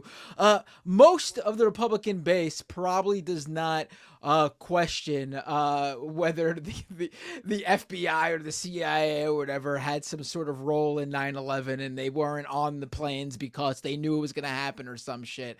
I mean, he's out there on CNN talking about that. I mean, it's just and denying it. He is so online. This is the exact problem Ron DeSantis had, but Ron DeSantis is not an online guy who had online people in his campaign trying to make his campaign that. So he wasn't in full throttle. Vivek actually is the online guy. He's the guy who thinks the Republican base is Alex Jones, and he went out there and said that the American people want a revolution. I mean, listen, I love Bernie Sanders, and he was very explicit about it being a political revolution, but people were not taking both words together when he was running, and I do think for mainstream America, they do not want a revolution. I mean, it sucks. Yeah, I mean, I guess for young people who want like a complete like change in it, but most people don't want they don't associate the word revolution with something cool like we do. You know what I mean? Especially when a fascist says it, right? Like if you're spouting these fascist talking points and you say revolution, that just hits differently. I'm sorry. Right. This guy came off just like I said, like a smarmy, conceited, know-it-all tech bro. Yeah. There's a caveat to that though, Matt. I think that you're probably right. I think that this was make or break. I don't know that he did as poorly among the base as you say, and this is because I think that he'll do great on the internet. Yeah, I think that's part of it. And also, I think that Republicans, especially the ones who are hyper online, they like this intellectual sounding conservative. Like he gives me Ben Shapiro vibes in a way. And if there's if there's a thirst for that among the GOP base, then maybe he could succeed. But ultimately, I think that he got his name out there, and now he's either going to go up or down pretty sharply, I think. I feel like for me, ultimately, this was this all just kind of feels like a wash. Like, I don't think that there's any real prevailing winner or loser because, maybe again... Maybe Trump. Maybe, because, yeah, that's what I was going to say. Trump is still the leader, and these are all people who... I mean, no one is even close to Donald Trump. It's not even close. Like if you add all of them together, I don't even think that they. And that's the crazy part about it, because for these people to say that Donald Trump isn't even in the in the lead or he's not. No, see, what's crazy was that there was a time long ago when people were when Ron DeSantis was actually somebody who can go up against Donald Trump, what it looked like in that short 15 seconds of fame. And then he officially announced. And that's right. It was all downhill from there. Yeah, folks, I honestly, I'm going to bow out because this was a whole night of just depression for me to see these people, of this country, the state of humanity on that stage. I'm going to bow out and go meditate somewhere for a couple of hours, recenter myself, because I don't even know if I can do another debate, not because it was boring, but they really are showing how much we're going towards fascism and how quickly we're going towards fascism. And they're just applauding it on the biggest network in the country. It's really bad news. I think everybody lost tonight. Nobody won. Well, Trump won. Trump won the debate. Humanity lost the debate, and that's it. So thanks for having me, folks. This was totally it was awesome. It was always great having you on. Yeah, always nice having you. Yeah. I mean, on that note, the immigration portion was so shocking. I mean, it wasn't shocking to me after the Trump era, but think back to the media response when Donald Trump in 2015 said we have to deport all immigrants. Now they're all saying it. I mean, look at how he shifted the Overton window. That's really scary. It felt a lot like a VP audition, like the Apprentice for vice presidents. Like who's he gonna pick now? Who talks the least amount of shit, And that definitely wouldn't be Chris Christie. I thought Chris Christie was the only one who actually went hard on Trump, surprisingly, and got booed for it. People don't. Not really surprisingly. Like that. That's Chris Christie's whole. Yeah, shtick. true. Yeah, you're right. You're right. Yeah, I don't. If I had to pick a winner, I would probably say it was either Mike Pence or Nikki Haley, with Vivek coming in third. But I think they're kind of just at the top. And the losers were definitely the Asa Hutchinson, what is his name? Doug Burgum. It's weird that Tim Scott got less talking time than Doug Burgum. Tim Scott is way more well known. They don't like him. Burgum. Now y'all know. Yeah, clearly. I just forgot he was there. Right. They asked him if he, when they asked him if he bought and was he bought and sold. Whatever. That's the you bought and sold, sir. That's the only black guy. Yeah, that was right. That was pretty. But I mean, they were giving everyone, like you said, Asa Hutchinson, Berg, whatever his name is, questions and everything. It was basically all 7 of you on stage Again, there was 8, but they're not talking about Tim Scott. All 7 of you on stage, give me your thoughts on Ukraine. Okay, now your thoughts on China. Now your thoughts on Oliver Anthony, the Billboard guy. Now we got to bring up welfare. Tim Scott, can we go to? Yeah, that's true. Yeah, that's true. Every time Tim Scott spoke, right, he would be like, they would ask him the question. He would be like, so, ding. Oh my Yeah. They treated that man poorly. I hated to see it, but just like Ben, I gotta head out. I gotta be at work tomorrow. So I would love to chit chat about things that we've chit chat about, that we talked about on all of our platforms yesterday, the day before, because we could have definitely called this. Like, I thought it was going to give something a little more. It started out a little juicy, right? We were a little excited, and then it was just trash. Cancel the show, get it off air. That's what it was giving. But love you guys, mean it, and we'll talk tomorrow. I'll see you guys tomorrow. Yes. Sounds good tomorrow. I got to agree with one thing that Rebecca was saying about how Trump is a quote messy bitch. I don't think he's going to pick any of them for VP. Like, that would be the Trumpiest thing ever. None of them get to be VP. You know, he's got Marjorie Taylor Greene. Why go anywhere else? True. Yeah. Anyone want to watch the Trump Tucker interview? Oh no, God, no. You guys can do that. I don't want to watch it. Next couple minutes. Yeah, I don't want to watch it live. We do have some super chats. I don't know if we want to address this tomorrow on. Yeah, let's read the super chats tomorrow during our usual super chat. Yeah. Also, it forces people who dropped a super chat to come watch tomorrow. A lot of them are just like, guys, stop talking. This is like a lot of the microphones are terrible. Why do you come to the commentary channel watching the debate if you don't want to hear anyone talk? Just go watch fucking Fox News or Rumble. Like what? Like, it's just so bizarre to me. Dave, to be fair, the audio was scuffed. It was like all over the place at first. Yeah, I gotta maybe I'll email StreamYard to see if they can think about investing into research to add some audio options to these. Yeah, like every other place has it. Why can't this happen? But I was gonna say, David Pakman got like 250,000 live viewers. Wow! I checked during the stream, and I was like, "What the good for him." And I noticed Brian Tyler Cohen, he was like cut halfway through this. Like he stopped streaming for whatever reason. So I think all of his viewers like went to Pakman, and it was just like, he got about as many as Rumble had on Rumble. Holy shit. I thought we were killing it with 17,000 at one point. I know. I was like, oh, this is cool. We got ourselves a little stadium right now, Better watch what I say. A lot of Republicans, by the way, in the comments, like bitching and complaining. Like, yeah, I noticed that. I noticed in all of your chats, every one of you would have random Republicans drop in there and be like, "Panel sucks. Oh, all these NPCs." Well, we were pretty, we obviously interrupted with commentary, but we weren't like constantly talking over them. So it wasn't even that. I thought we did pretty.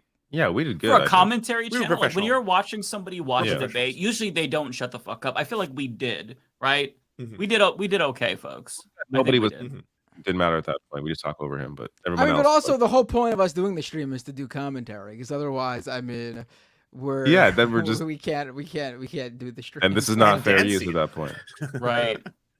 Right. Yeah. Well, let's talk more about how great we are. Yeah, I mean, I just honestly got a lot to say there. I do think that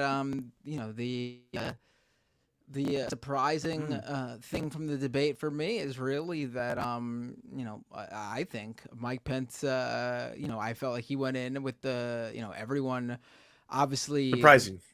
Yeah, not caring about him or thinking the Republican base would have no interest in him whatsoever.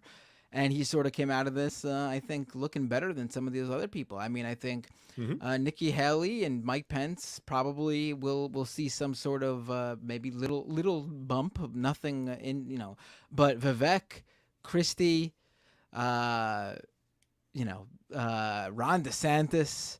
Ooh, he was a loser, actually. I think he lost. Yeah. He needed to come and out he's already swinging. losing. Yeah, this was not good. This was kind of make or break for him, and he needed. I thought, like you said, he came out so. Yeah, No, go he ahead. came out so strong. He came out so strong at the very start, and I thought that was going to be the tempo for the whole thing. I don't know what happened in the middle there, because all of a sudden it was just like there was two Rons. You know, we got the energetic Ron, the kind of like the torturing Ron, the Ron who did the Guantanamo shit, and then we got the other Ron, the kind of like the pudding Ron at the end. The Like, low I was kind of energy. like, oh. Yeah, low energy, covered in pudding. You know, just wanting a blanket. That was wild. I pointed this out earlier, but it's so weird to me how he's probably internalizing the criticism that he sees about him not having a personality. So the way that he responds to that is to just talk louder because that gives him personality. You know, in Florida we did that. Like, holy shit! Yeah, is that all that that's you? basically what he did. Yeah. He tried to invent his personality by speaking more assertive. I guess that was. In lieu I mean, of at the beginning, I'm like, personality, oh, that volume. this. At the beginning, it kind of worked on me. I'm like, this is a new Ron DeSantis, and then he couldn't keep it up. A louder one. Yeah. Yeah, I will say that I think that Ron DeSantis and Vivek, they had too much makeup on. Mike Pence too. They've got to rein it in a little bit. Okay, you look. We know that like they're already robots, but you look too robotic with all of the makeup on. So rein it in, fellas. Okay, don't go with the Asa Hutchinson look where you look like you're half dead. Put on a little bit of like concealer, foundation or whatever. But yeah, Ron DeSantis, he just the makeup made him look more robotic, I think. Yeah, but they're all robots. So did whatever he was doing to his face for that like last segment. You know, they just cut the camera and he's like, I was like, God damn, talk, say something. That's so creepy. That was the bingo. The Ron DeSantis makes a weird face. I crossed it off. I'm not sure who this is for, but I want to read this because I think it's a good point. Someone with editing skills, please clip Vivek saying every American should pass a civics test, and then saying the U.S. Constitution won us the revolution, and then add the dates the war was won and the Constitution was written. Okay, thanks. Oh, I think I noticed that. Where is it? I gotta find that. I mean, I'll clip it. You could clip that. You could clip Vivek saying that, and then post any Republican saying anything after that. Like, it's just, you know what I mean? Like, America should pass the civics test, and then post all the candidates saying something dumb at one point, because that was everything. Everything they said was ridiculous. So it's so easy to just show the hypocrisy here. Yeah. Yeah, it's fun stuff. Yeah. Well, should we save some for tomorrow? Yeah. We still have just under 7,000 people watching. So I don't know. What do you want to do? Make sure you sub. Yeah, everybody subscribes. Oh wait, hold on. I just got rated over on Twitch by the Western Kabuki podcast. It seems they were doing a live thing on Twitch. That's Juniper's podcast. I didn't even know that was stream. That's cool. Yeah, Western a bunch Kabuki's of people great, wishing me. Bunch of people wishing it's me a great happy podcast. birthday from that stream, by the way. I thank you guys. Very nice. all, and gals and everyone. I really appreciate it. Everyone, it's Matt's birthday. Yeah, I spent my birthday sitting yeah. here watching the worst debate I think I've ever watched. Yeah. I think that what you said, Matt, was hit the nail on the head. These debates need Donald Trump. They're just there isn't enough fireworks that were there. It was like too like. I don't know. It can't offset the dumb shit we hear. That's the problem. Like, there isn't enough fireworks for all the crap we have to hear. That's the point of these debates, right? I mean, like, listen, we could pretend that this is all about, the things that matter, policy. No, the debates are not about that. The debates are literally TV performances. I mean, that's why they're up there just reciting their prepared statements and speeches and talking points. I mean, Vivek mentioned that at one point, but that's a prepared line from him. His whole shtick is that, I got to constantly present myself as not Pence being. called him out. Yeah, I mean, these aren't. This isn't about the issues. This is about who can appeal to their base in their to the base with their performance. And I think, the front runner who was on the stage, DeSantis, did not perform well. Vivek overperformed to the point where he was unlikable. I think Pence surprised. Again, I hate saying this. I mean, I'm not saying he was good. I'm just saying I expected the crowd to eat him alive. He outperformed your actually expectations. Not that he was good. Yeah. Exactly. And he navigated the That's it. Trump stuff well. I think better than Christie, because he tried to talk about this in a very delicate way that didn't just like antagonize the crowd. Whereas with Christie, he kept getting the boos, and then he leaned into the boos, which you don't like. You want to, because even if it's just that crowd of people there, the audience at home is going to feel that too, right? So I think that Pence handled that well. Having said that, though, I think that Pence surprised me. Like he did better than my expectations, but my expectations were like beneath the floor. There's no expectation. I was expecting them to roll out the guillotine right there on the debate stage and try again. The gallows? The gallows. I keep saying guillotine. Yeah. It's the gallows. Yeah, You're right. It was a gallows. It was definitely a gallows. Yeah, right. I want to know what happened to Penny, the abortion survivor, who survived multiple abortion attempts and then apparently was saved because her grandmother carried her off a dish. And that's the story. Like, you know how every candidate at these debates has human interest stories? There's always like, oh, I know Joe the builder. I know Martha the plumber. All this kind of thing. You know Penny, the abortion survivor. That was Ron DeSantis' human interest story. Like, this is so weird. That whole segment, I just began tuning it out because it was just so like great. Like, it was just so completely insane. Everything they were saying, all the bullshit lines, abortion up to like the day of birth. Like, we're talking about extreme medical procedures. Like, no one carries a fetus for 9 months, and on the day that they're about to give birth, you know what? I don't want it anymore. Like, that's not a fucking thing. Like, we're talking about people that need it for other reasons, but I just have an image of Penny in my head, like as a fetus, and she remembers this, which is why she's so traumatized. She's like dodging the coat hanger. She's like, "Whoa!" Oh my God. It's like the way that he talked about it. It's like, I'm sorry, but you're in a like that's such a weird survive way. 3 terms in Iraq or survive 3 abortion attempts. Those are their two. It's so strange, and he didn't think that would come off bizarrely. Right, like there are better ways. He always does that. Talk about this, yeah. He always goes to the weirdest, most morose thing. Like, I saw him giving an interview. They were talking to him, and all of a sudden he starts talking about how like they're gonna drown in the blood of something. I was like, why are you talking this way? You go to the weirdest, darkest version of something. Like, someone asked you what's your favorite cloud. He's the man is a sociopath. I think that he actually is like. He's not able to realize that like the normal human folk, they wouldn't find that story compelling even if they agree with him, right? Like nobody believes that Penny is still reeling from that time she almost got aborted. How old is Penny, right? I mean, you remember when you were fucking fetus Penny? I'd like to talk to Penny. Okay, I don't know. Someone in chat is saying an important point, though. Are you guys going to talk about how they're going after teachers' unions? Yeah, we should. That was weird. I like that. That was basically on the question of education. That's not new. True. Yeah, they are. They're anti-union generally. They're just more right, where they're saying, I mean, this whole school choice, for those who don't know, this is just code for they want to destroy public education in favor of private education and to go after teachers' unions. I mean, they're. Again, this has always been their stance, but the difference, like the 2023 version of the GOP, is a lot different than like the GOP from 10 years ago because they don't use the double speak as much anymore. They kind of just come out and say what they want, right? Like, yeah, we're going to destroy teachers' unions. Yeah, we're going to shoot people at the border. What the fuck are you going to do about it? And the base claps like seals. They love this shit, right? Because this is fundamentally a fascist party. So they don't have to like kind of like tap dance around these issues. They could just say, yeah, we support the worst version of the most cruelest version of a policy for everything imaginable. And it's fine. It doesn't lose them support, unfortunately, which is why they do it. But yeah, on that question, I didn't hear a single answer that made any sense practically. It was like, we're either going to abolish the Department of Education, we're going to get rid of all the teachers' unions. That's where we need to start. There, I was like, and then what? What's like? I think Scott was the only person who was like, we're going to fire them and then put them and rehire border rangers. No, sorry, that was the IRS. We're going to fire every IRS agent and put them down at the border, which also just nonsense. Is this a one-to-one? Like, it doesn't make any sense. There wasn't a single practical, here's how I can improve your lives answer that entire time. Right.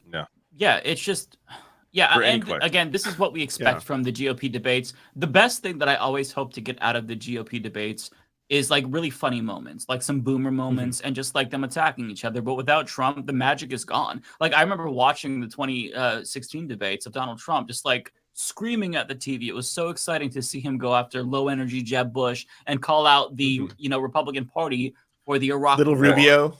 Yeah, little Rubio, but like nobody else can recapture that magic. Yeah, no, like Vivek can't recapture the magic. Nobody can recapture the magic like Trump can. And this is why Trump's so popular. Like this is why he's so popular, because he's a right-wing comedian. Like he is hilarious if you can't ignore that he's a piece of shit. Like he's a funny, absolute monster. He's a funny individual. Yeah, but the way he carries himself, the way he talks about, the way he attacks people, the way he talks about himself sometimes, like he's a funny person. So like he was really missed in that debate because there wasn't enough, as we said earlier, there's not enough of the I don't know, the fireworks to really take over just how much fucking sludge we had to listen to the entire time. Just the same rehashed right-wing talking points that we've all done videos on, all debunked 1,000 times over the past 8 whatever years. Like it's hearing that same shit condensed down to 2 hours is just my mind. It's my mind is no, it's done. so draining. Like you hear the establishment NPCs go after the fucking, or no, I should say you hear the populist NPC go after the establishment NPCs with his NPC talking points, the right-wing populist talking points. And yeah, it's all a shtick. I just, none of it is real. They're all liars. Like I said that I tried to look up that 70% number that Mike Pence threw around. I'm pretty sure he just made it up. Yeah, where 70% of Americans support abortion bans after 15 weeks. Like what? What about the other stat that was like 70,000 Americans have died from the Mexican border from fentanyl alone? Like, is he just putting overdose deaths? Is he attributing like the opioid crisis to the Mexican border exclusively as like the sole cause of that? Yeah, like what do they mean? It can mean like because they're so disingenuous. Even if it starts with a kernel of truth, like how they get to their answer, just I don't know. They're liars, so I assume everything that they're saying is incorrect, and then I look it up later.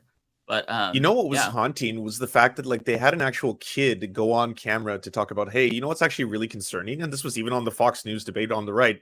We all care about climate change, to find out what their answers were, and then they were like, raise your hand if you think like there's actually human-made climate change, and like one person shyly went like this and then went back down, and that was it. Otherwise, there was like not a single hand. That was the most surprising part of the debate for me, was that there was any question at all, and that the topic was actually kind of taken seriously. Like there was like a young kid being like, this is a real issue.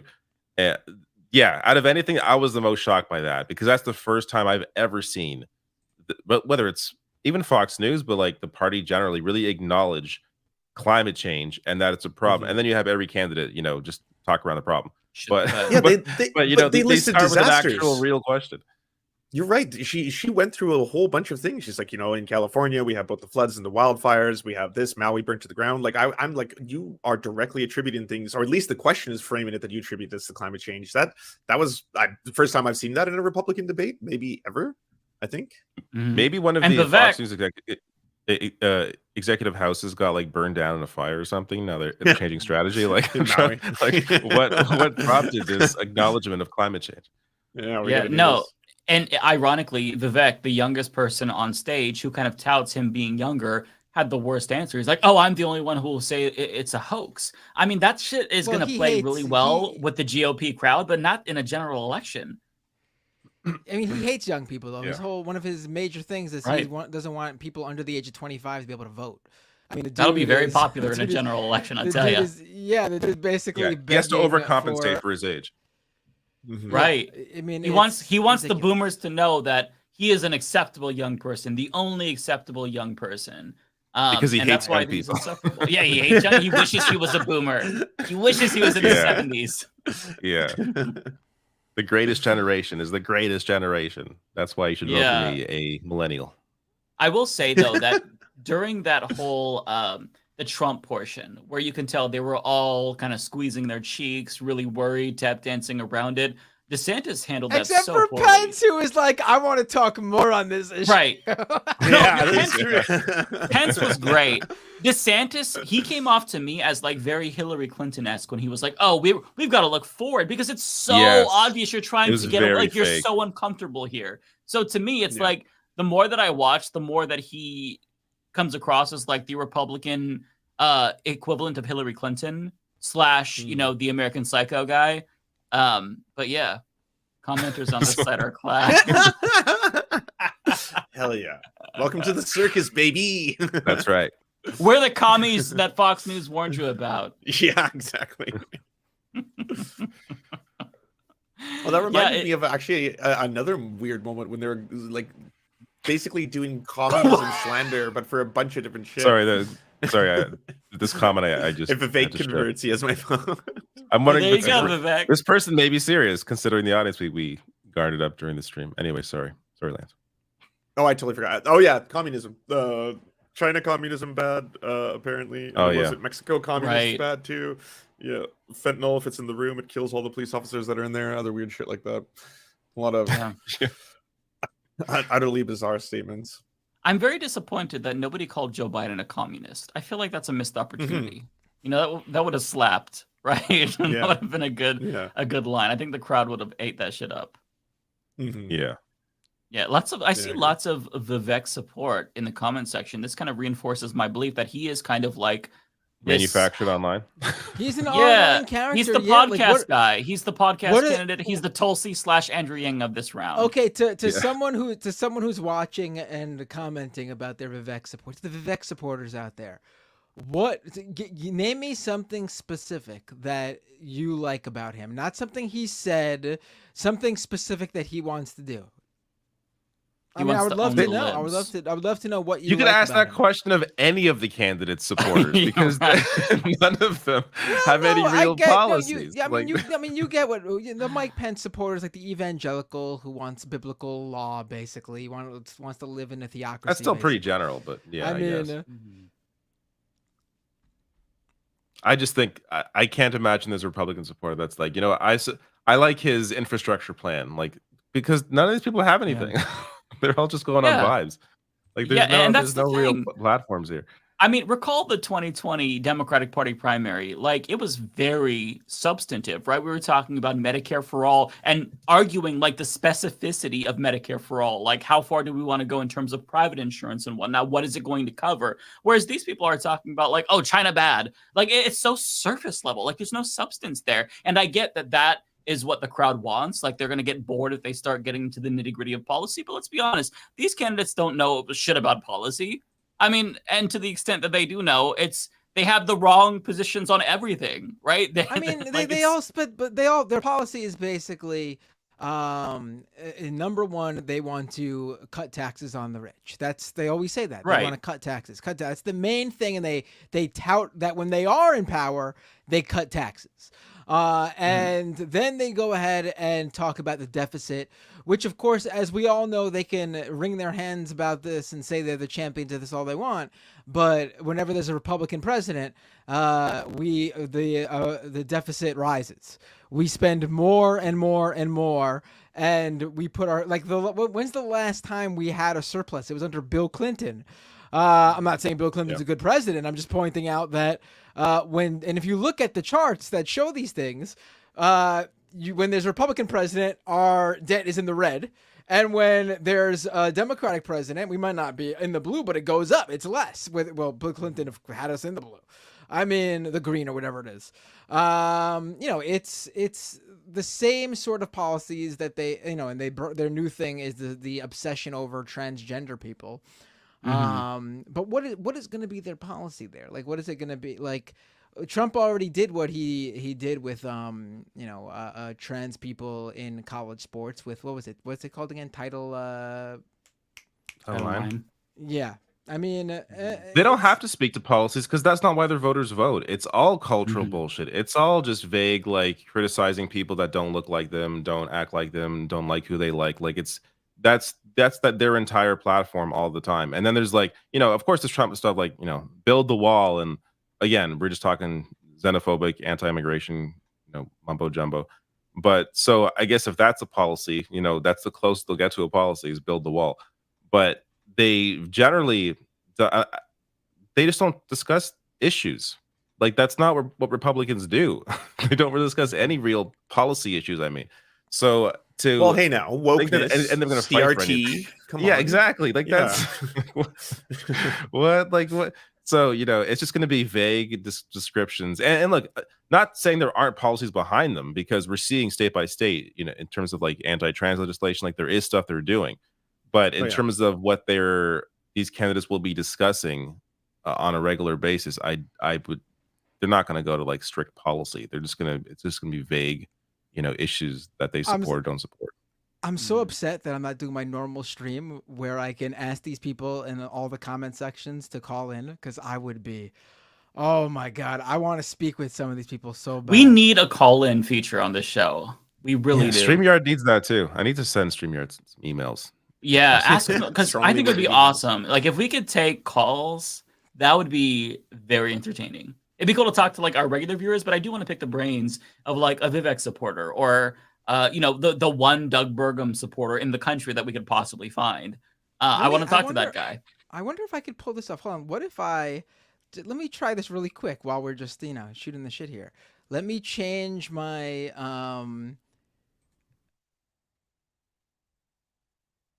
Do you hear me? Do you guys hear me now? Yes. Now I do, but you were muted for a second. Now you hear me. Okay, now let me see if I can. All right, if you are a Republican of a Vivek support watching this, go to open Skype. I know that's an app that you might not use. But it's the app that I use for my call-in show. Go to Skype. You go to skype.com. You don't need to download it, but you can download the standalone app and search Doomed Live. Doomed is the name of my live stream I do every Tuesday night. Doomed Live. And then call in, and I will attempt to we'll take one call at least, but it's got to be a Republican or someone who supported the people on the stage, or at least one of the people on the stage, especially a Vivek supporter I'd love to hear from. And I think this is going to work because I changed my audio settings. It would just be audio. So if you're calling with the Skype video thinking you'll be on video, we're just going to do audio. Let's try this. Let's make this work. I'm really dying to see if this is going to happen. All they got to do is go to skype.com and they can do it from there. I'm pretty sure you don't got to download it. You might have to create an account. But, I mean... I just want to see if I could find you easily. See if this is easy for someone else to do. So I have logged in. Yeah, I think you have to make an account because I just logged into mine. But, I mean, Skype is like the old standard. Like everyone has an old Skype account they probably haven't used in forever. But I mean, that's how I take call-ins. That's how I'm able to take calls from my show.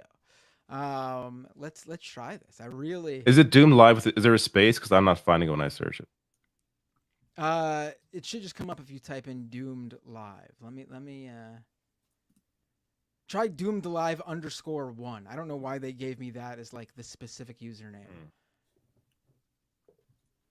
While you're finding that, I can read his policies, which says that Vivek Ramaswamy believes America is in the midst of a national identity crisis. It has replaced traditional religion with secular gods that he describes as wokeism, transgenderism, climatism, COVIDism, and globalism.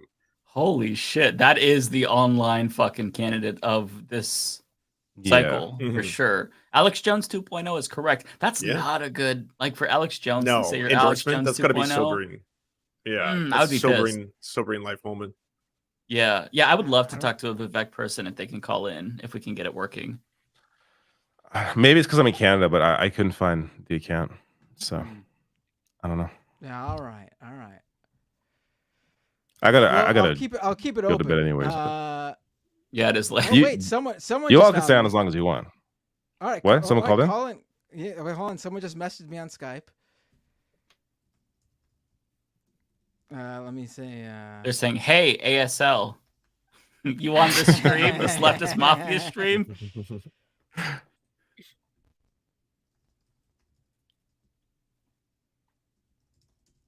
Someone just said, "Oh, they're just saying they found me." Oh, okay. Okay, well, that means people can't find you. Yeah. Got people doomed live. I don't. Doomed live. People are too afraid. They're not gonna come. You're all a bunch of scaredy cats. That's why. Let's use reverse psychology. That'll work on these people. No, it's so I love talking to Republicans, right wingers. I love talking to anyone who does not share my views. You like the marketplace of ideas. But they never want to talk. They never want to talk. It's weird. Like you get the few right wing influencers who have platforms and shows where they do it because they obviously want to create content. But like most of them, even a lot of them don't want to talk either. It's just unbelievable. Unbelievable. I don't see a lot of it unless it's like a C-SPAN has those call-in shows, but they never talk back to them. I mean, at least rarely they do. So it's usually like a person calls in, gives their comment, and they can hang up, and the host just sits there is like, okay, yep. And they could be saying the dumbest shit, and they normally are. But the host has to sit there just nod along until they get off the phone. Oh wait, hold on. I'm gonna call. I got a message from someone who claims they support Vivek and Trump. Maybe they're trolling. And Trump. But let's see. I'm guessing it's a troll. These people aren't real. It's gonna be something like, "Hey, love the show, everyone." I'm just kidding. All right, let's try this. Let's see though if you could hear them. We're just trying out the calls here.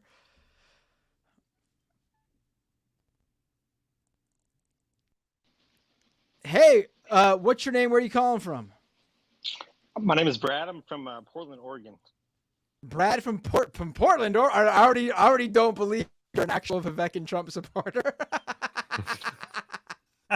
Why is that? Because you're from Portland, Oregon.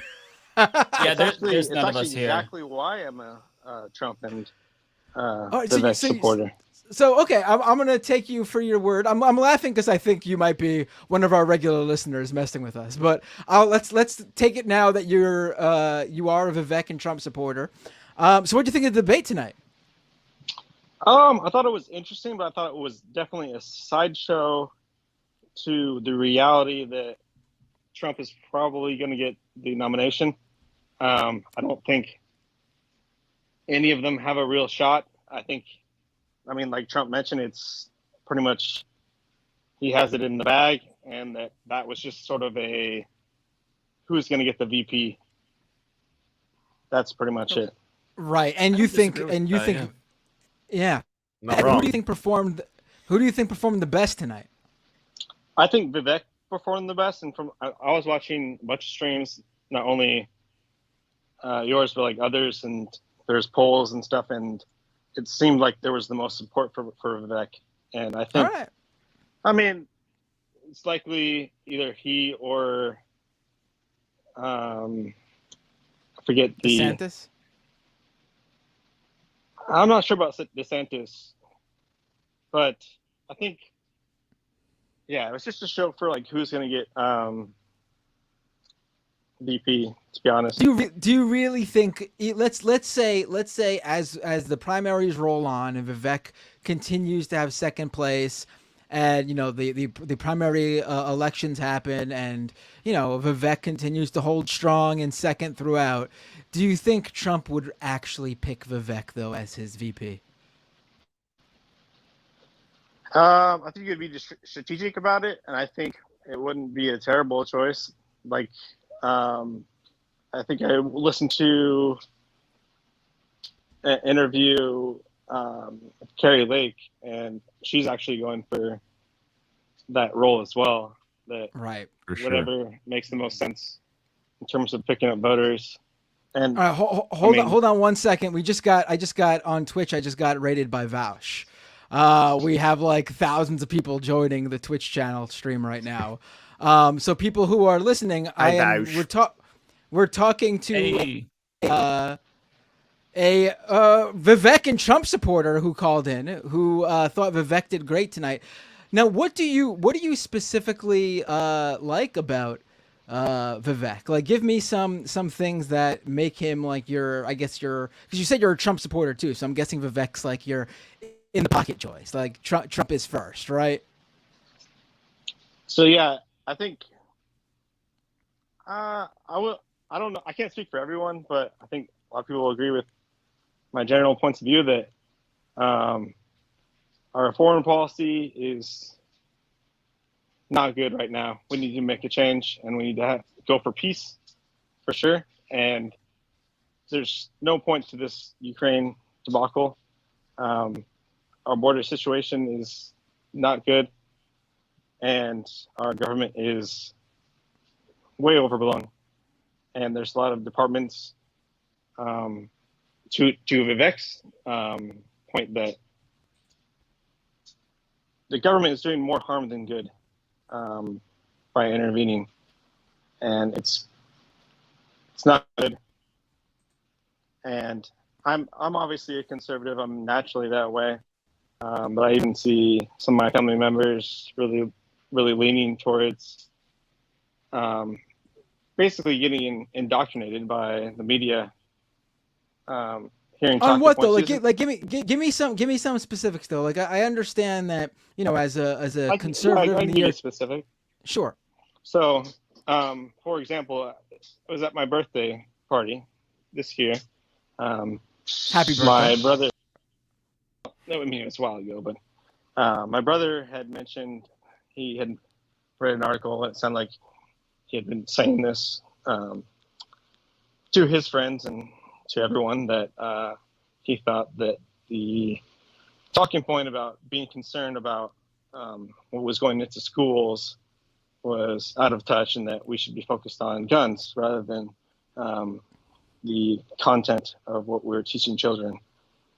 So I looked up basically what exactly the exact legislation was regarding what our local institutions had,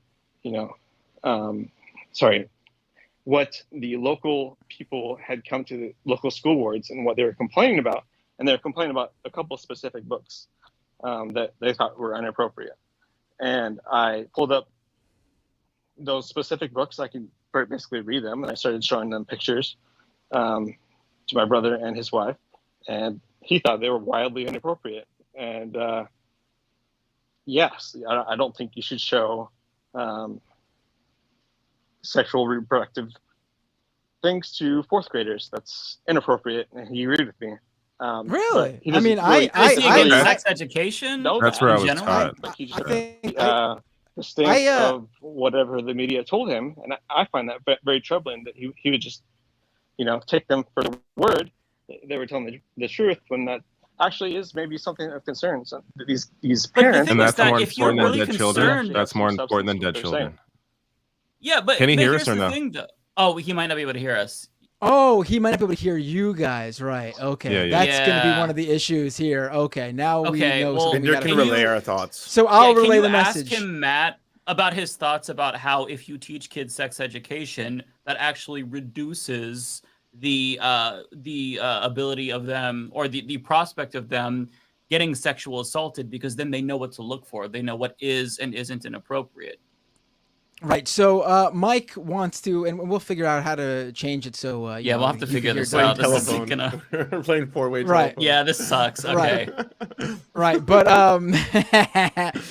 but do you think that if we teach children of a certain age group when appropriate, fourth grade is not like I learned about my sex education in 1995, started at the fifth grade level, and I went to Catholic school, so it's not like I was in like some like big government public school with a Democratic president forcing sex ed on me. But like, don't you think that kids should have this basic education about sex, so they know what to look out for when they are being basically targeted by, people who seek to sexually abuse them and harm them? I think that's a good point. I think that it definitely needs to be taught, but it's just not the place of the government to do that. But then who? So wait, but then how do who? you how do you implement that in instill school that? then? Like, how do you Parents. teach sex education then without? But parents will not do that. Parents don't want to have that discussion with their kids. The parents, Also, a lot of like the parents need to do that, and we should. But that you can't structure change our that culture around by saying it. the parents being the ultimate responsible people to do that. And okay, if but this is the truth though. There are parents who won't do that. So what happens to those kids? Like that is then something that society has to look at and figure out what to do. And the society we live in today has decided that that's where we put this sort of education in their schooling, so that every kid, regardless of what their parents decide to do, has this basic knowledge that helps them in life.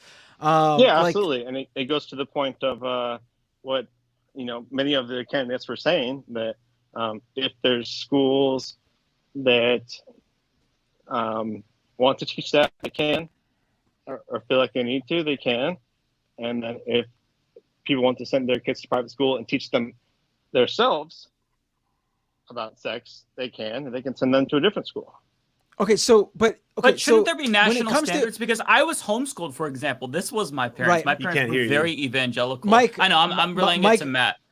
Right. Mike said that go ahead. And behind when I started college, and I was very behind. I had to start at elementary level math. So don't you think that there should be some federal standards so that way we can make sure that as a country we aren't as stupid?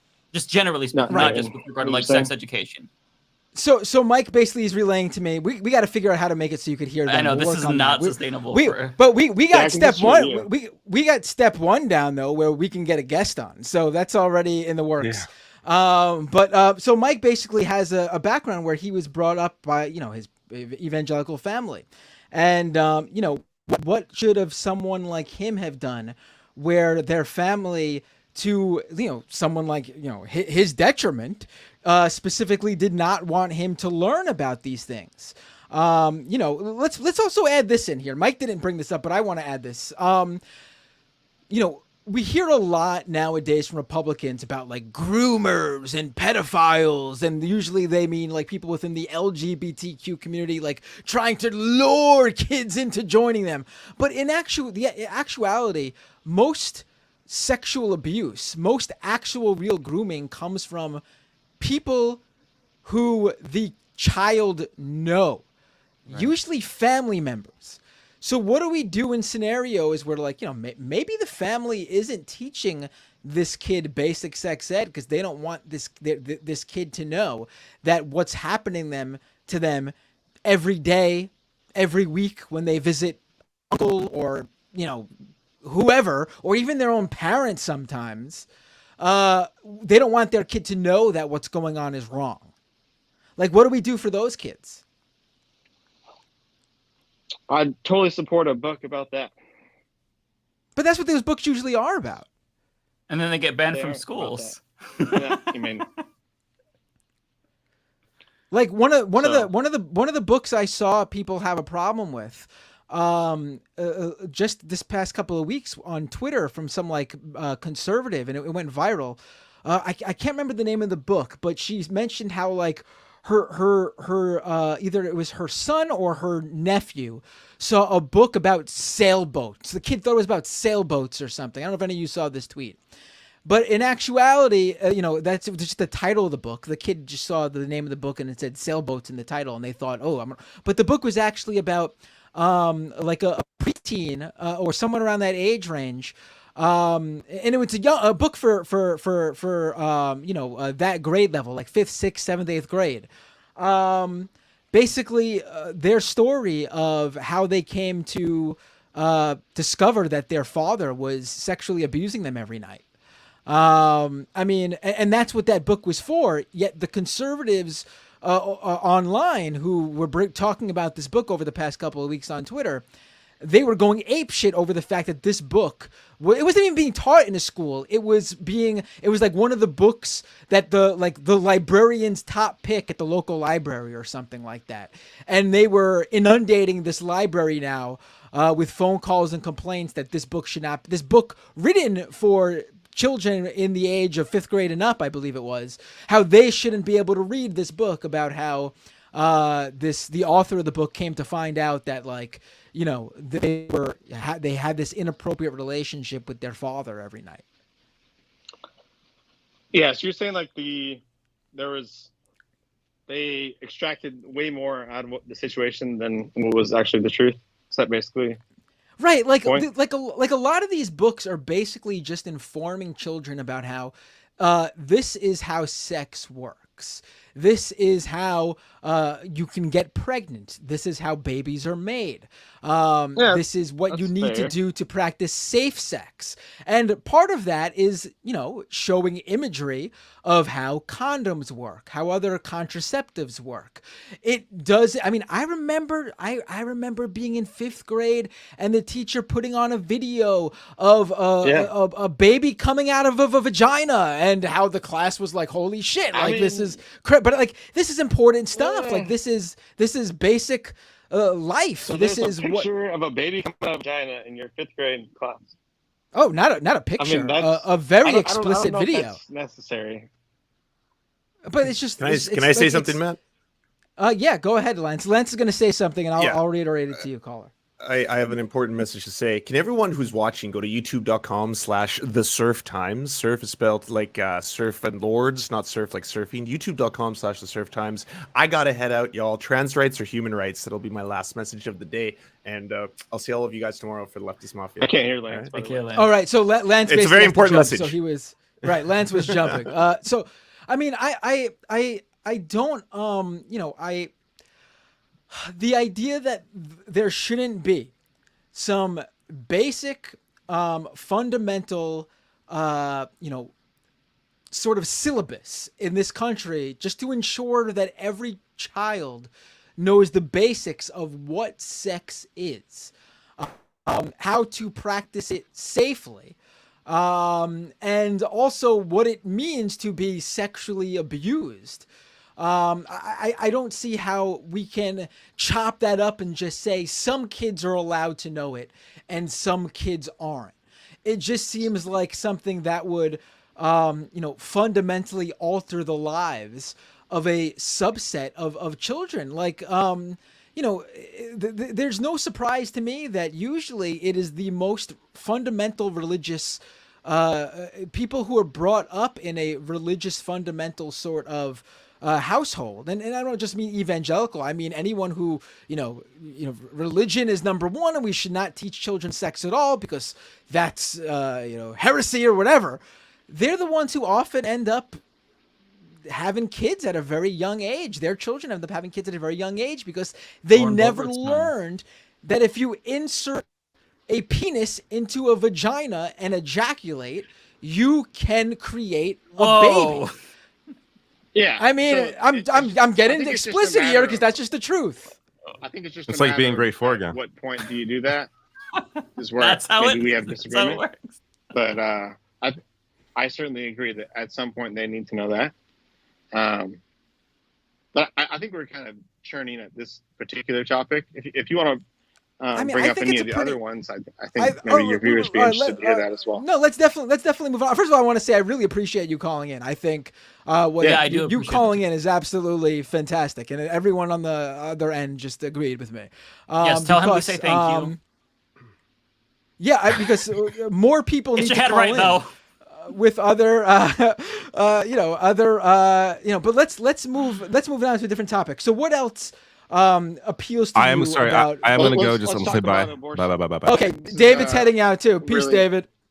Later. Go ahead. I'm going to bounce. It's pretty obvious that if you ask anyone, if should you be allowed to murder a 2-year-old child, everyone would agree that that's wrong. Right, because that's a human being idea? who Right. who lives and breathes on their own, Right, and is not that's dependent on another individual, and is a full what about human being. Right. What about a 1-day-old child? Of course, that'd be murder because that is once again a full human life outside of another person who is not dependent on their body for sustenance. So then when it starts to get hairy is everything in between after they're born and when they're conceived. So I think most conservatives will agree that, if it's a college kid that has a pregnancy and they find out about it, I don't think most conservatives will actually think it's wrong to abort the child, in a reasonable time. the real debate is really when. I think you would be. I think you would be outside of. I don't know about the word. I don't know what you consider most to be, but I think there is a very significant amount of Republicans who disagree with that. Who think that that student, that you said a college student or a high school student. What did you say again? I want to make sure I'm not taking College your. student. Okay, That's where I think most of the promiscuous sex happens, right? Okay, okay. I would say if you said high school student, that argument would probably be a little bit more realistic. College student, without a doubt, I would say the majority of conservatives would probably think that that person would be old enough to not make that. They would need to have that baby. They would be outside that unless they were raped. There would be a more conservatives who then say, okay, that person can get an abortion. But I think 18 plus you're talking about, I think most conservatives would probably be like, nope, sorry, you got to pay the consequence. Not from my experience. I've talked to most of them, and I talked to them like, what's that line when it's okay and it's not okay? Most of them say between 3 months and 6 months after conception. And there's certainly a wide swath that immediately after conception, no go. But I mean, I don't think that most conservatives, especially the ones like you guys are Democrat, you want to win the middle, right? So the ones that you should be talking about is the people arguing about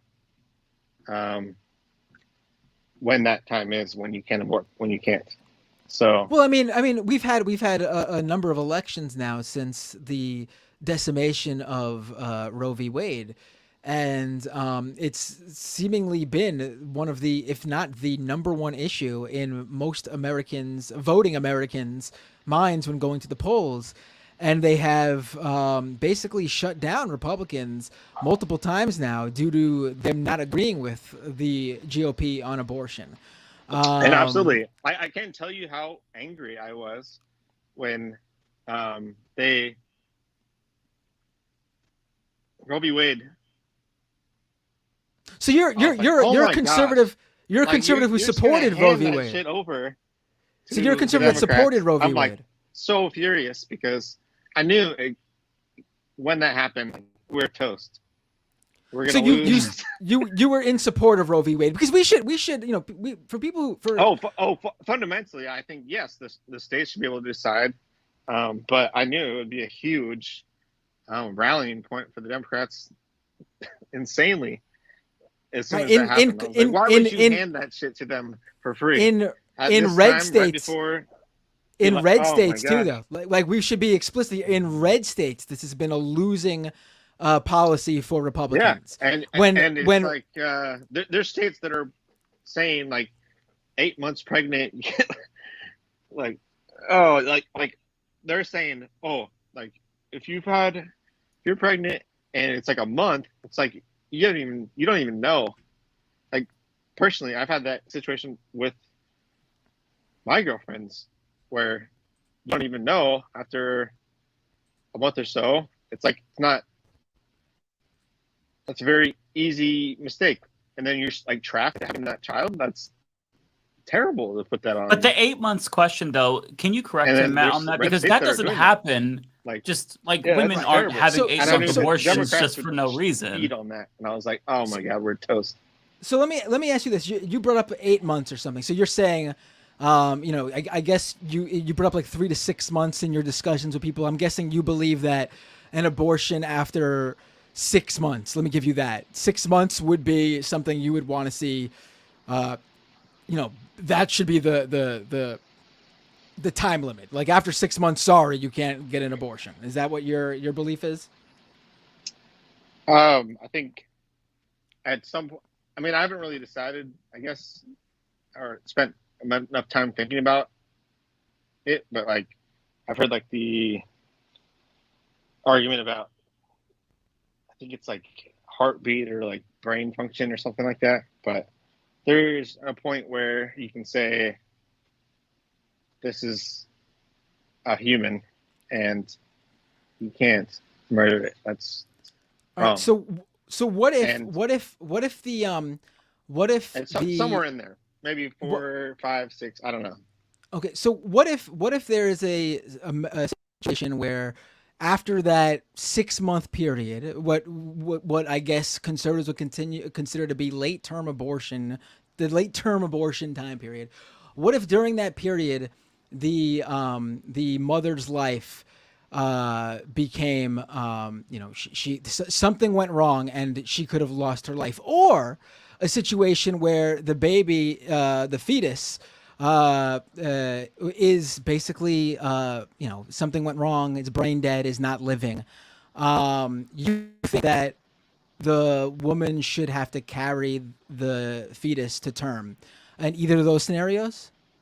So I guess after any of you make the determination like this is a life, then you have to treat each human equal. So if you think that a human becomes a human after 6 months, then at that point it becomes like the railroad situation where you go on the left and kill one person, you go on the right and you kill 2 persons. You have to basically make a guess at what would make. But you don't have to guess who though, would because save the most lives, and that's not a easy situation. That's terrible situation to be in. But you have try it, and that we should. Generally, the government should stay out of that situation. It should be left to the doctors. If you get into a car accident and the person in the other vehicle, it was your fault, you were speeding, and the person in the other vehicle is, they're injured horrifically in the wreck and they require a new organ, a kidney transplant. Mm-hmm. Should you be required to should the government require you to provide one of your kidneys to that person who you injured and made it so that they had to have a kidney transplant? That's interesting. Never thought about it, huh? So just if I die, no, you're alive. No, you're alive. You can you need to people can live with one of those organs. That's how they do those transplants. You could donate those sort of organs to a family member or someone who has your blood type or whatever. I'm not a medical professional, but that's the from what I understand. But you get into a car accident, you're fine. The person in the other car is injured and requires you to donate one of the organs where you would still be fine. You would be able to live your life completely normally. Being that you are responsible for that person requiring a new organ, should there be a law or a rule where you need to make sure that person lives? That's a good one. It's a life. It's a life. All right? life is precious. It's a human life. Come on, this is easy. I wish I could talk. Right.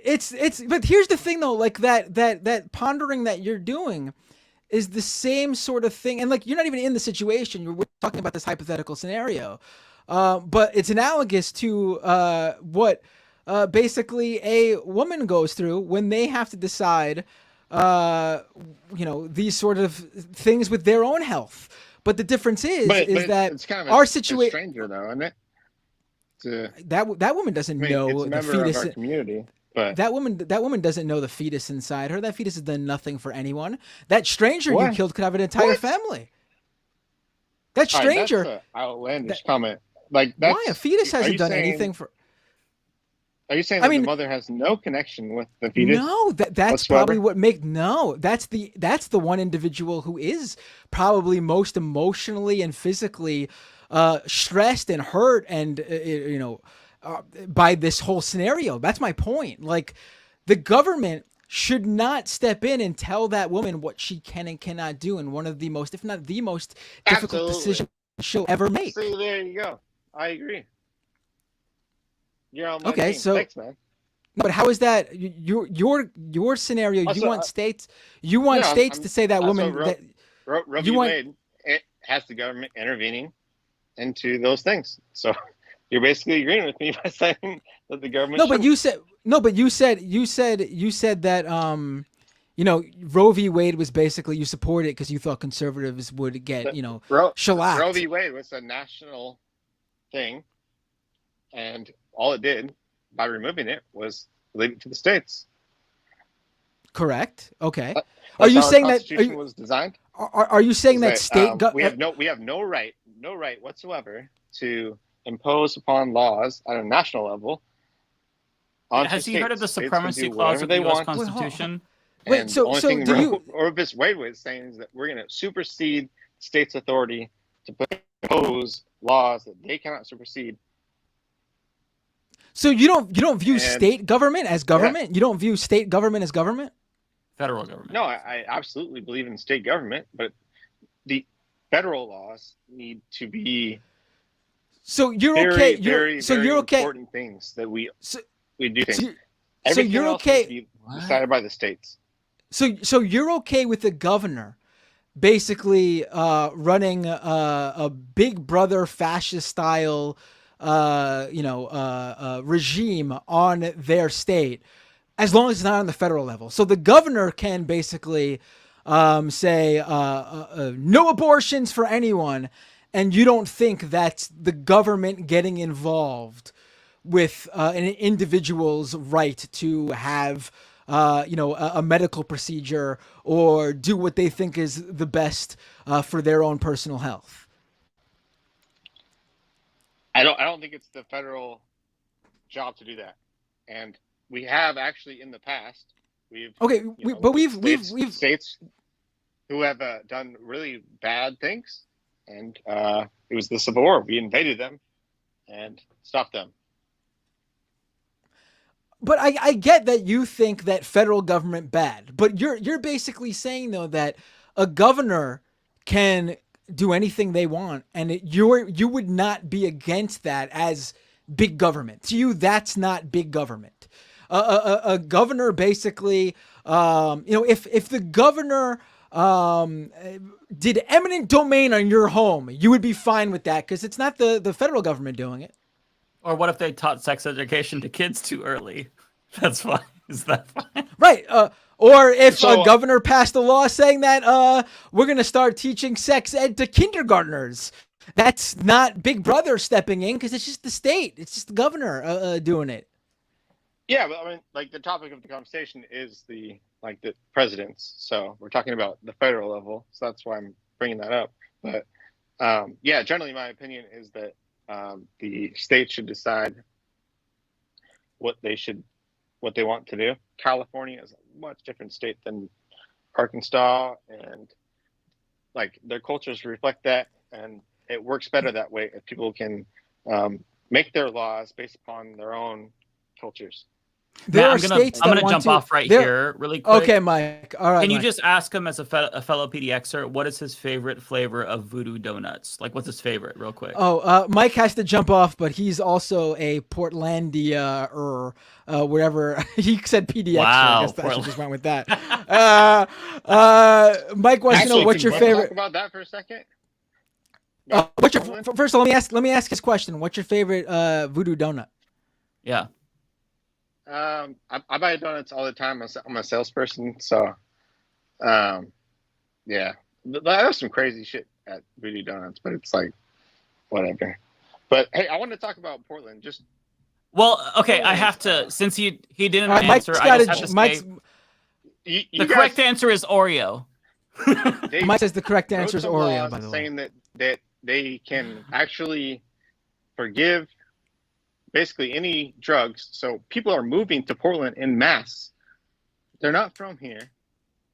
They want to go here because they know they won't get punished for drugs. I've had my car stolen. I've had my car broken into multiple times. And these people are not from here. They're basically coming here to do drugs. They're killing themselves. I had multiple people die feet from my apartment taking fentanyl. And I can't even walk down the street feeling safe. So if you think that amnesty of these drugs is nice, it's not nice. These people are are in pain. It's not good. Do not. Which is why we need a housing first policy. I'm going to duck out right here. Take care. All right, take care, Mike. All right, yeah. I mean, I guess we should. It's just me left now, but that means that I don't have to go back and forth with everybody else asking who are telling me what to ask you. We will figure out how to loop their calls into the callers next time as well. This is the first time taking calls on using StreamYard, so we were just trying it out. And it ended up working in terms of getting a caller on. We just didn't have a way for him to hear the other hosts other than me, because I'm the one who has the Skype call open on my computer. But we'll figure it out. Yeah. But all right, but now it's just me. So let's get back to I do want to talk about but really quick. We'll wrap it up shortly. But I wanted to talk about you had mentioned that you're sort of fine with this happening at the state level. But what about but there are, and we were talking about abortion just a little while ago. Let me mention this. There are states that want to, who I believe have actually made it illegal for someone to leave the state to seek an abortion. What do you feel about that as someone who's all about states' rights? Do you think a governor of one state can punish someone for what they do in another state? Absolutely not. That's the whole. I mean, but that's not on a federal level. That's a state level there. The whole point of having states have their own rights is that if you don't like the state, you can choose a different state, but you can still hold to the ideals of the Constitution. So, moving states, if you don't like a state, you move on. And I'm probably going to leave Portland and Oregon because I don't like the politics here. And the reason, I'm crying about being in Portland. That's my problem. I can move, and I will. But for the governor of my state to tell me that I can't move states, that's completely wrong. So I agree with you on that. That's okay. But yeah, okay, that's so completely but wrong. also, don't you think that what one state does also affects another state? Like in the scenario that I gave you, an individual is able to go to another state that has different laws because they border each other and it's the closest state where they can get to. Don't you think that, you brought up you think there's a big drug problem in Portland? I'm not a West Coast person. West Coast is probably the area of the country I am least familiar with, the place I've probably been the least amount of times, interestingly enough. Let me take you for what you said. But you don't think that if you move to the neighboring state, you think all the drug issues are just staying in Portland, or do you think that people from those neighboring states drive outside of their state to buy drugs and then they bring them back to their state? Because we are, after all, a country that, what one does in one place affects a swath of people in another. Yeah, I think there's certainly.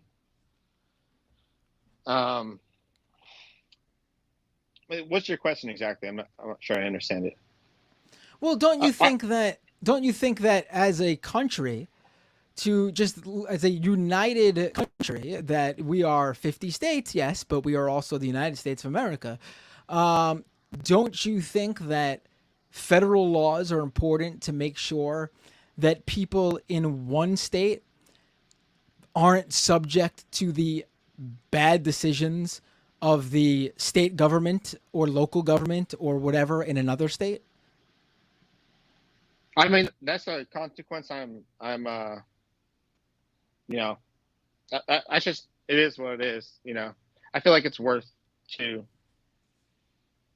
there's more upsides than downsides to that, but it is the federal responsibility, for one, to maintain the border between Mexico and the USA, and 100% of that fentanyl is coming through the Mexican border, and I blame 100% the federal for the amount of fentanyl that is on the streets, literally 100 feet from me. And I don't know about 100%. My local government for allowing this to be a thing. And someone stole my car, and they were sentenced to 18 months in jail. A felony, that should be a long time in jail for stealing a car. But they don't have the prosecutorial resources to deal with that, and I guess I just have to deal with it. But it's literally a nightmare here. Stealing a car. Listen, I certainly sympathize with you. I've had a car stolen before, but I mean it's certainly not even close to being like a very serious crime. It's just not. You don't think that's a serious crime?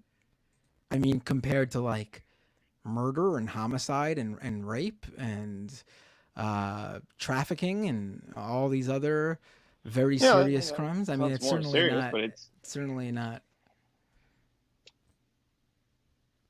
It's I mean, yeah. I listen. I appreciate you It's calling. a serious I mean, crime. so let me ask. Let's end on this. Let's end on this instead of going to so you think Vivek is your guy because I guess you think he's going to what? I think that Vivek, he understands how to win. I think that he how to win what? Like how to win the election? You mean, or shake things up and make some change? I like he mentioned destroying like the Department of Education. I think that and like several other issues. I want to make the government way smaller. How small? I think that like what like how small though? Like what do you think is what's your issue like in terms of like I agree there's probably areas where I mean probably there are certainly areas like for one the defense Department of Defense our military I think we can greatly cut so much of that and I'm not talking about and I'm not talking about in terms of providing salaries and healthcare to veterans and benefits to veterans, I should say, and active duty military. I'm discussing like how much we spend on weapons, how much we give the military industrial complex. I agree with you there, but like for me, it's not like all of government's too big because I just want government to be whatever size it needs to be to work. And for me, we are overspending in one area.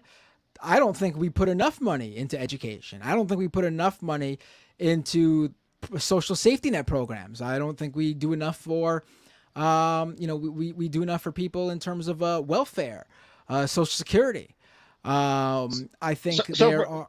Yeah, I totally agree. So for the education thing, I think we I'm willing to get my mind change on that stuff. But generally, I think government spending needs to go down. And I think, let me tell you this, it's my job as a conservative and for all conservatives to tell progressives that they have a lot of ideas, they want to change everything all the time, but it's the job of a conservative to say, hey, hold on a second, slow down. And there's certain things in our culture that we developed over thousands of years that we do, and we don't even know why we do them, but we do them for a reason, and it works. And someone has to be the guy who says, hey, take it easy, don't change too much shit. Take it easy. Like what though? Like give me an example of something that their job is to come up with things, new things we need to change, new things. It's a conservative's job to say, because the world spins and things change, and we need to adapt with current events. I mean, there's some things that are the way they are for a reason. We need to make sure we don't change everything too quickly. Like what? What's something that is how it is for a reason that progressives or progressives want to change that conservatives need to tell them to slow down on? I think a really good example of that is like the nuclear family, which is brought up a lot during the debate. progressives we have a policy to destroy the nuclear family? That would be news to me. No, I don't think you did it intentionally. And that's exactly my point. I'm sorry. I didn't mean you. I just meant like the no. I of course. Progressives. No. I totally. I was just being. I like being facetious. So yeah. Go ahead. I want to hear how progressive policy has accidentally done that. So out of altruism, we had made a lot of incentives towards people who have kids, out of wedlock, and now it's like a situation where it's an incentive actually to have a father not in the home. It's better for the child financially to not have a father in the home, and that's so terrible to the child. It's brutal and wrong, and it's terrible for them to do that. But we didn't do this on purpose. We did it accidentally because conservatives did not step up and say, hey, wait a second, this is something like the nuclear family is important. Kids need to have fathers. And conservatives didn't step up enough in that moment. And now we have so many children without fathers, and they are seriously messed up in the head because they don't have anyone to look up to. They have no one to teach them how to be a man. And it's really fucking up everything to do with these poor families. It's very tragic. And if progressives knew that beforehand, before they made these policies, they would not have done that. But they didn't know. They didn't know how important the nuclear family was. So you think there are a significant number of people who specifically do not let a father get involved with their children, or like what are you suggesting here? Like what is going on here? Like so what happens is that we thought that we should take care of children, and then I think we voted towards taking care of children, and then we voted for this law that happens, and then next thing you know, it just so comes to the case that, oh, well, the best thing for my kid and this mother is a good mother. She's a good person. She realizes that given the laws that are given to me in this situation, the best thing for my child is to not let my father. Oh, wait, hold on. My headphones just died. Hold on. I'm replacing one. Hold on. So, hey, you there? I don't blame the mother. I don't blame anyone else. That's the laws have made that. And what ends up happening is the kid is seriously disadvantaged. And it wasn't anyone's fault. The only fault I would put on anyone was that the conservatives didn't say, hey, why didn't we think about this a little deeper? Why didn't we stop this? So what do you suggest that? Okay, so what do you? I'm sorry, one of my AirPods died, so I had to replace them really quick. So I missed a little bit of what you said. But let me ask you this. But I got the gist of it. What would you as a conservative do for a single mother with, I don't know, 2 kids? What would your dream scenario as a conservative be for that situation? Single mother, 2 kids. So for me, prevent it from ever happening. I mean, that's kind of a cheat answer, but how do we prevent that? How do we prevent that from happening? To make her not single, have the father of the child be present. 18, 19, 20-year-old gets pregnant. Nothing that could have been done about it. I mean, something could have been done. Yes. Something could have been done about it, but conservatives don't want them to do that. So we had a whole conversation before about abortion. So young single mother, kids. She's now in her early 20s.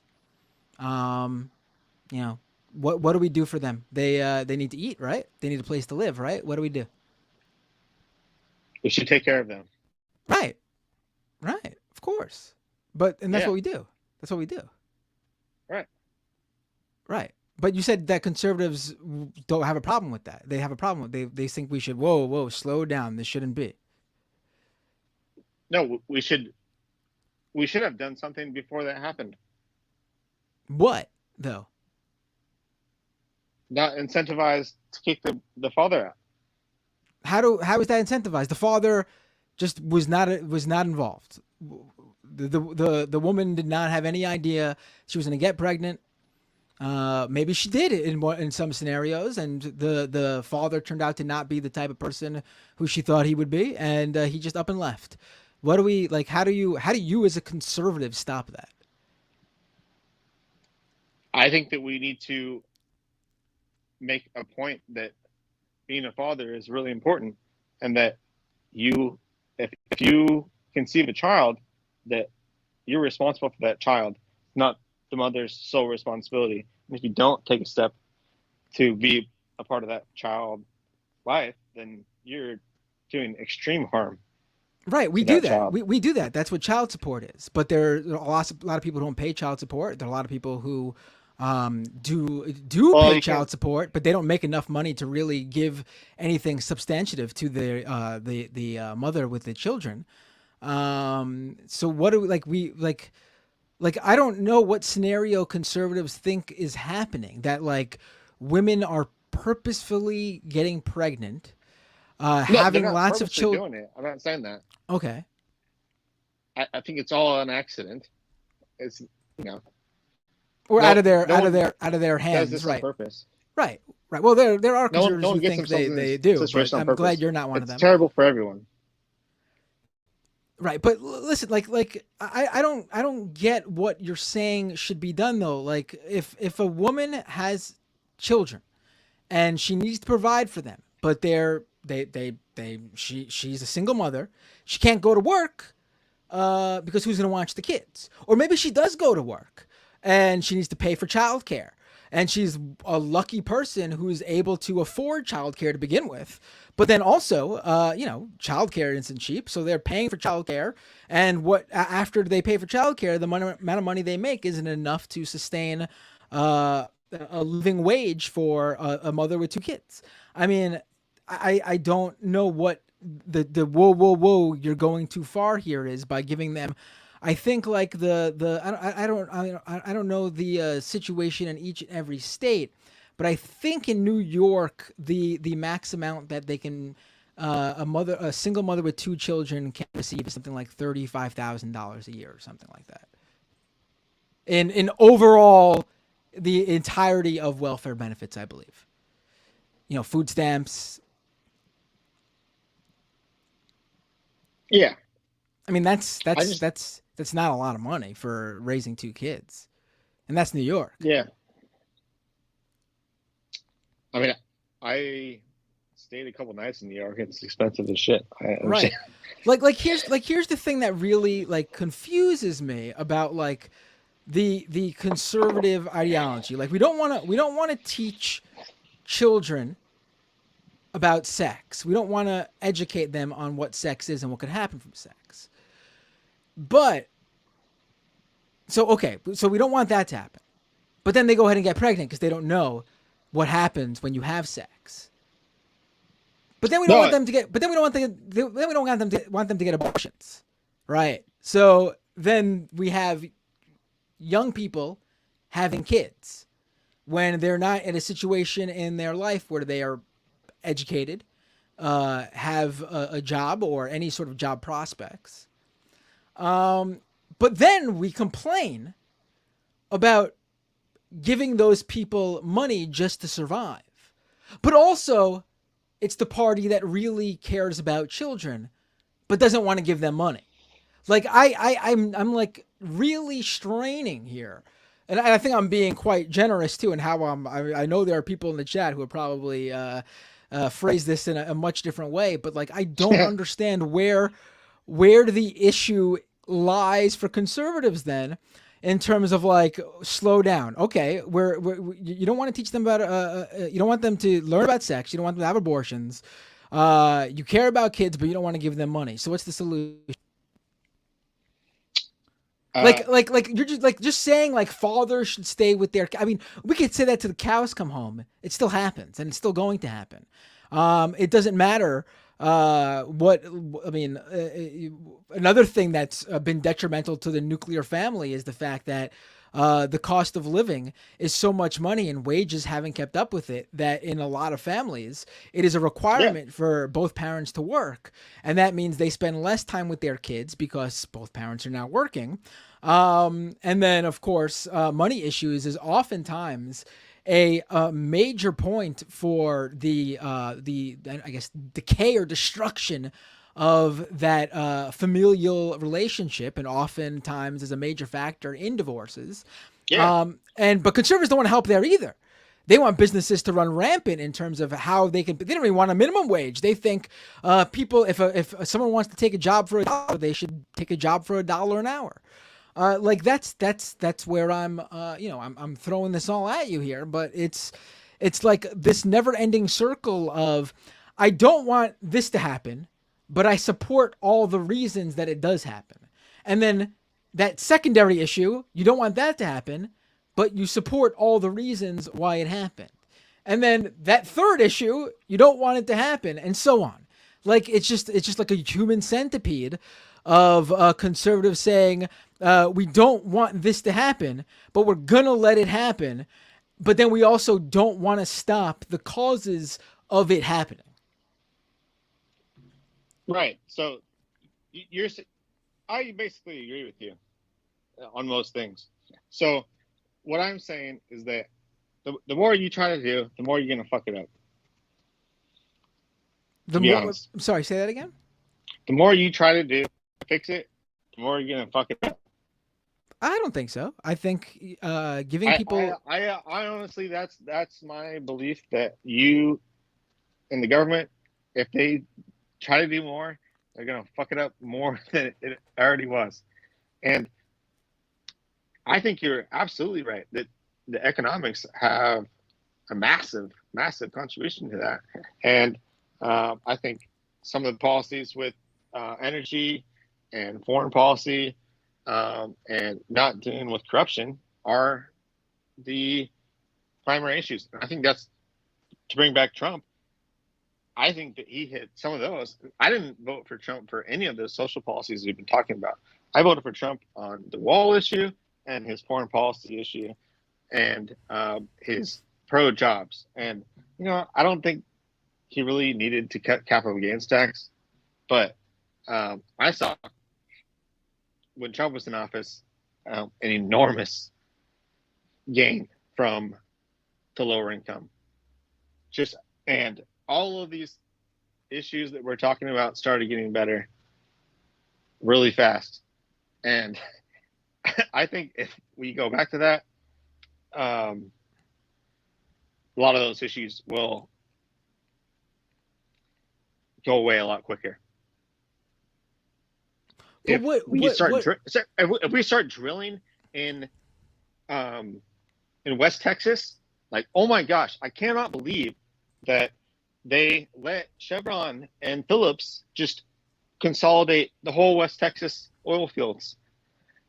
It's such corrupt bullshit that they did that. Like, there was thousands and thousands of independent contractors and companies drilling, making gas prices down to $2, and it was amazing. Everyone got the benefit of that. Everyone's bills were much lower because companies were allowed to actually go out and drill. But now, you know what they're doing? They drill these things, and then no one fucking pumps the oil out. They just let it sit, because it's better for corporate profits to sit on that money and for 2 or 3 companies to control the money in West Texas, and for them in turn to pay money to politicians to basically control a monopoly. Like, where the hell did the Anti-Sherman Trust Act go? Like, what the fuck? Oh, I listen. I agree that. I agree with you. Oh my that God. I don't think spending billions and billions of dollars money to Ukraine, and there's like, well, the Ukraine thing is just not. It's just a non-issue. But and it's like no wars, pump oil. You think fix our economy and everything will be fine. I want to. I believe that if either Vivek's not going to get it, Vivek's probably going to go for a VP with Trump. And you can count me on this, and you can call me in whatever 8 years if Trump wins. That our economy, you look back and it'll be better if Trump and Vivek win.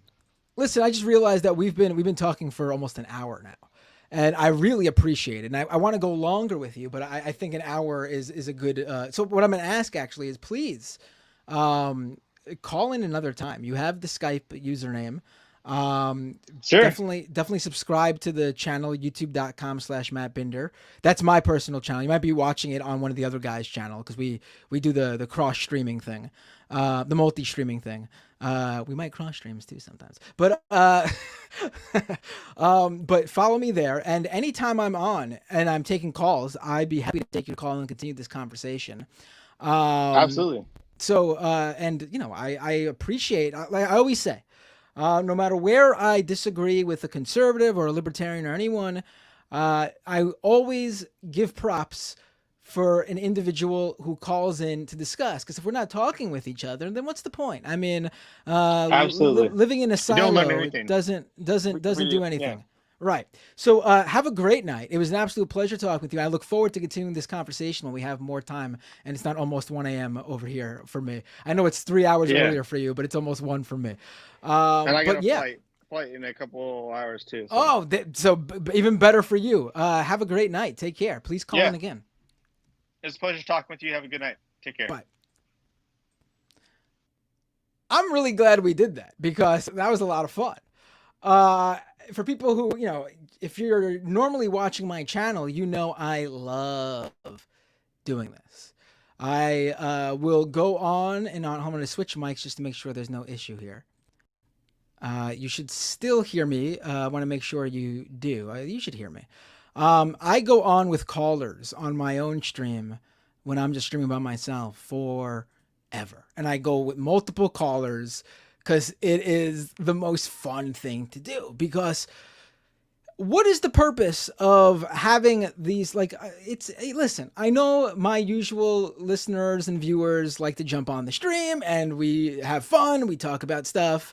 But if we're not hearing what other people think who, you know, aren't within our own little community here, then I mean, we're never really going to get an idea of how I think a lot of people think in this country. I want to first of all really say up front that I'm really happy Brad called in. And like I said, no joke, I give props to anyone who does that. I don't care who you are. I even say that for conservative influencers who actually have on other people. You know, for example, Tim Pool sucks in a lot of ways. Talking with other people, except Sam Cedar, which is his weak point. He won't do that. That I don't respect. But him talking to other people like me and Lance and Emma, that part I give him props for. Every single person should do that. But I mean, that is, when you listen to people talk, that is the sort of crux of a lot of conservative ideology, right? They are against one thing, and because they are against one thing, something happens. And then there's a way to help with the something that happens, but they don't want to help with the something that happens. And then it's a constant cycle that continues. And it moves on to the next issue, and the next issue, and the next issue. And then before you know it, like I said earlier, you have a human centipede of broken policies that are all distinctly caused by the preceding one. It makes no sense. It makes no sense. This caller has someone's messaging me on Skype, excuse me. You only pick idiots to show dumb side of conservative Republicans. I don't ever pre-screen my calls. I don't care if you're a fan or you're calling in to debate me. I have never pre-screened. This is not the person who I just spoke to. This is someone else who wanted to talk. It's 1 a.m. on my end. I would be happy to take your call the next show. I'll absolutely do it. I mean, I don't know how long. I mean, I'm feeling myself tired, but I mean, if you really want to do it at 1 a.m., I mean, I don't know where it's your time. But I mean, I don't pre-screen my calls. I just take the call as it comes in. First come, first serve, like general admission. And yeah, Phil says in a super chat, you go too long sometimes. Yeah, and I give people too much time sometimes.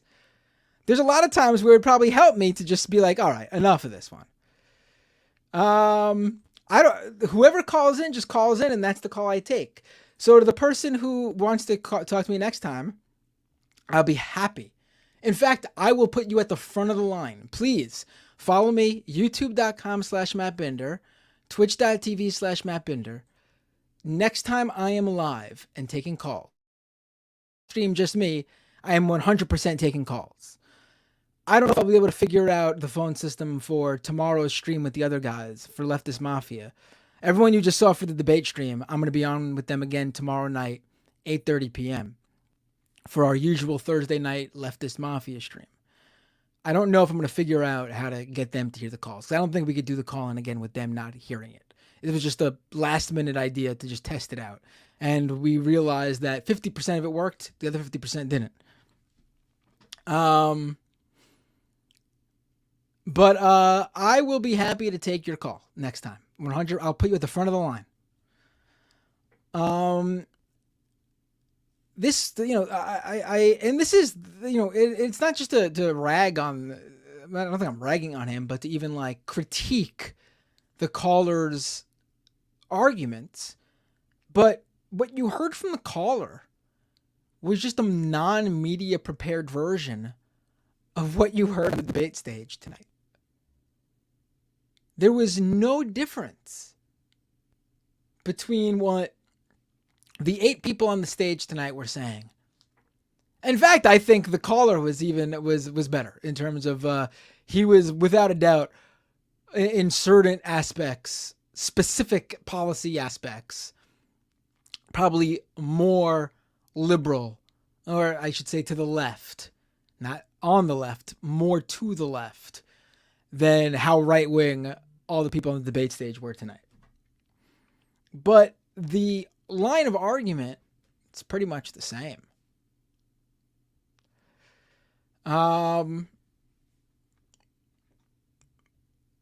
GPT Vivek, Chat GPT Vivek was a great line from Chris Christie. I will give him that.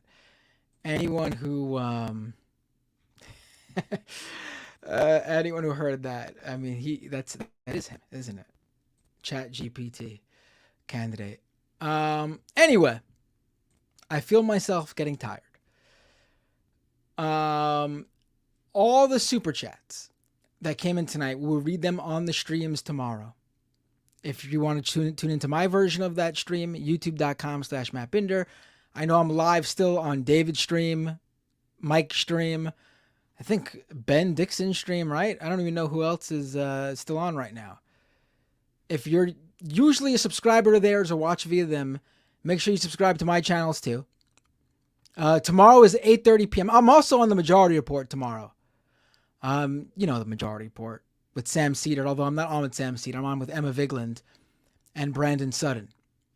So I'll be on Majority Report tomorrow afternoon. And then Leftist Mafia with all the people you saw in with us tonight for the debate at 8:30 p.m. And yeah. Who should I raid over on Twitch, by the way, before I say farewell? There's let me see who I should raid here. Who's doing debate stuff? Anyone?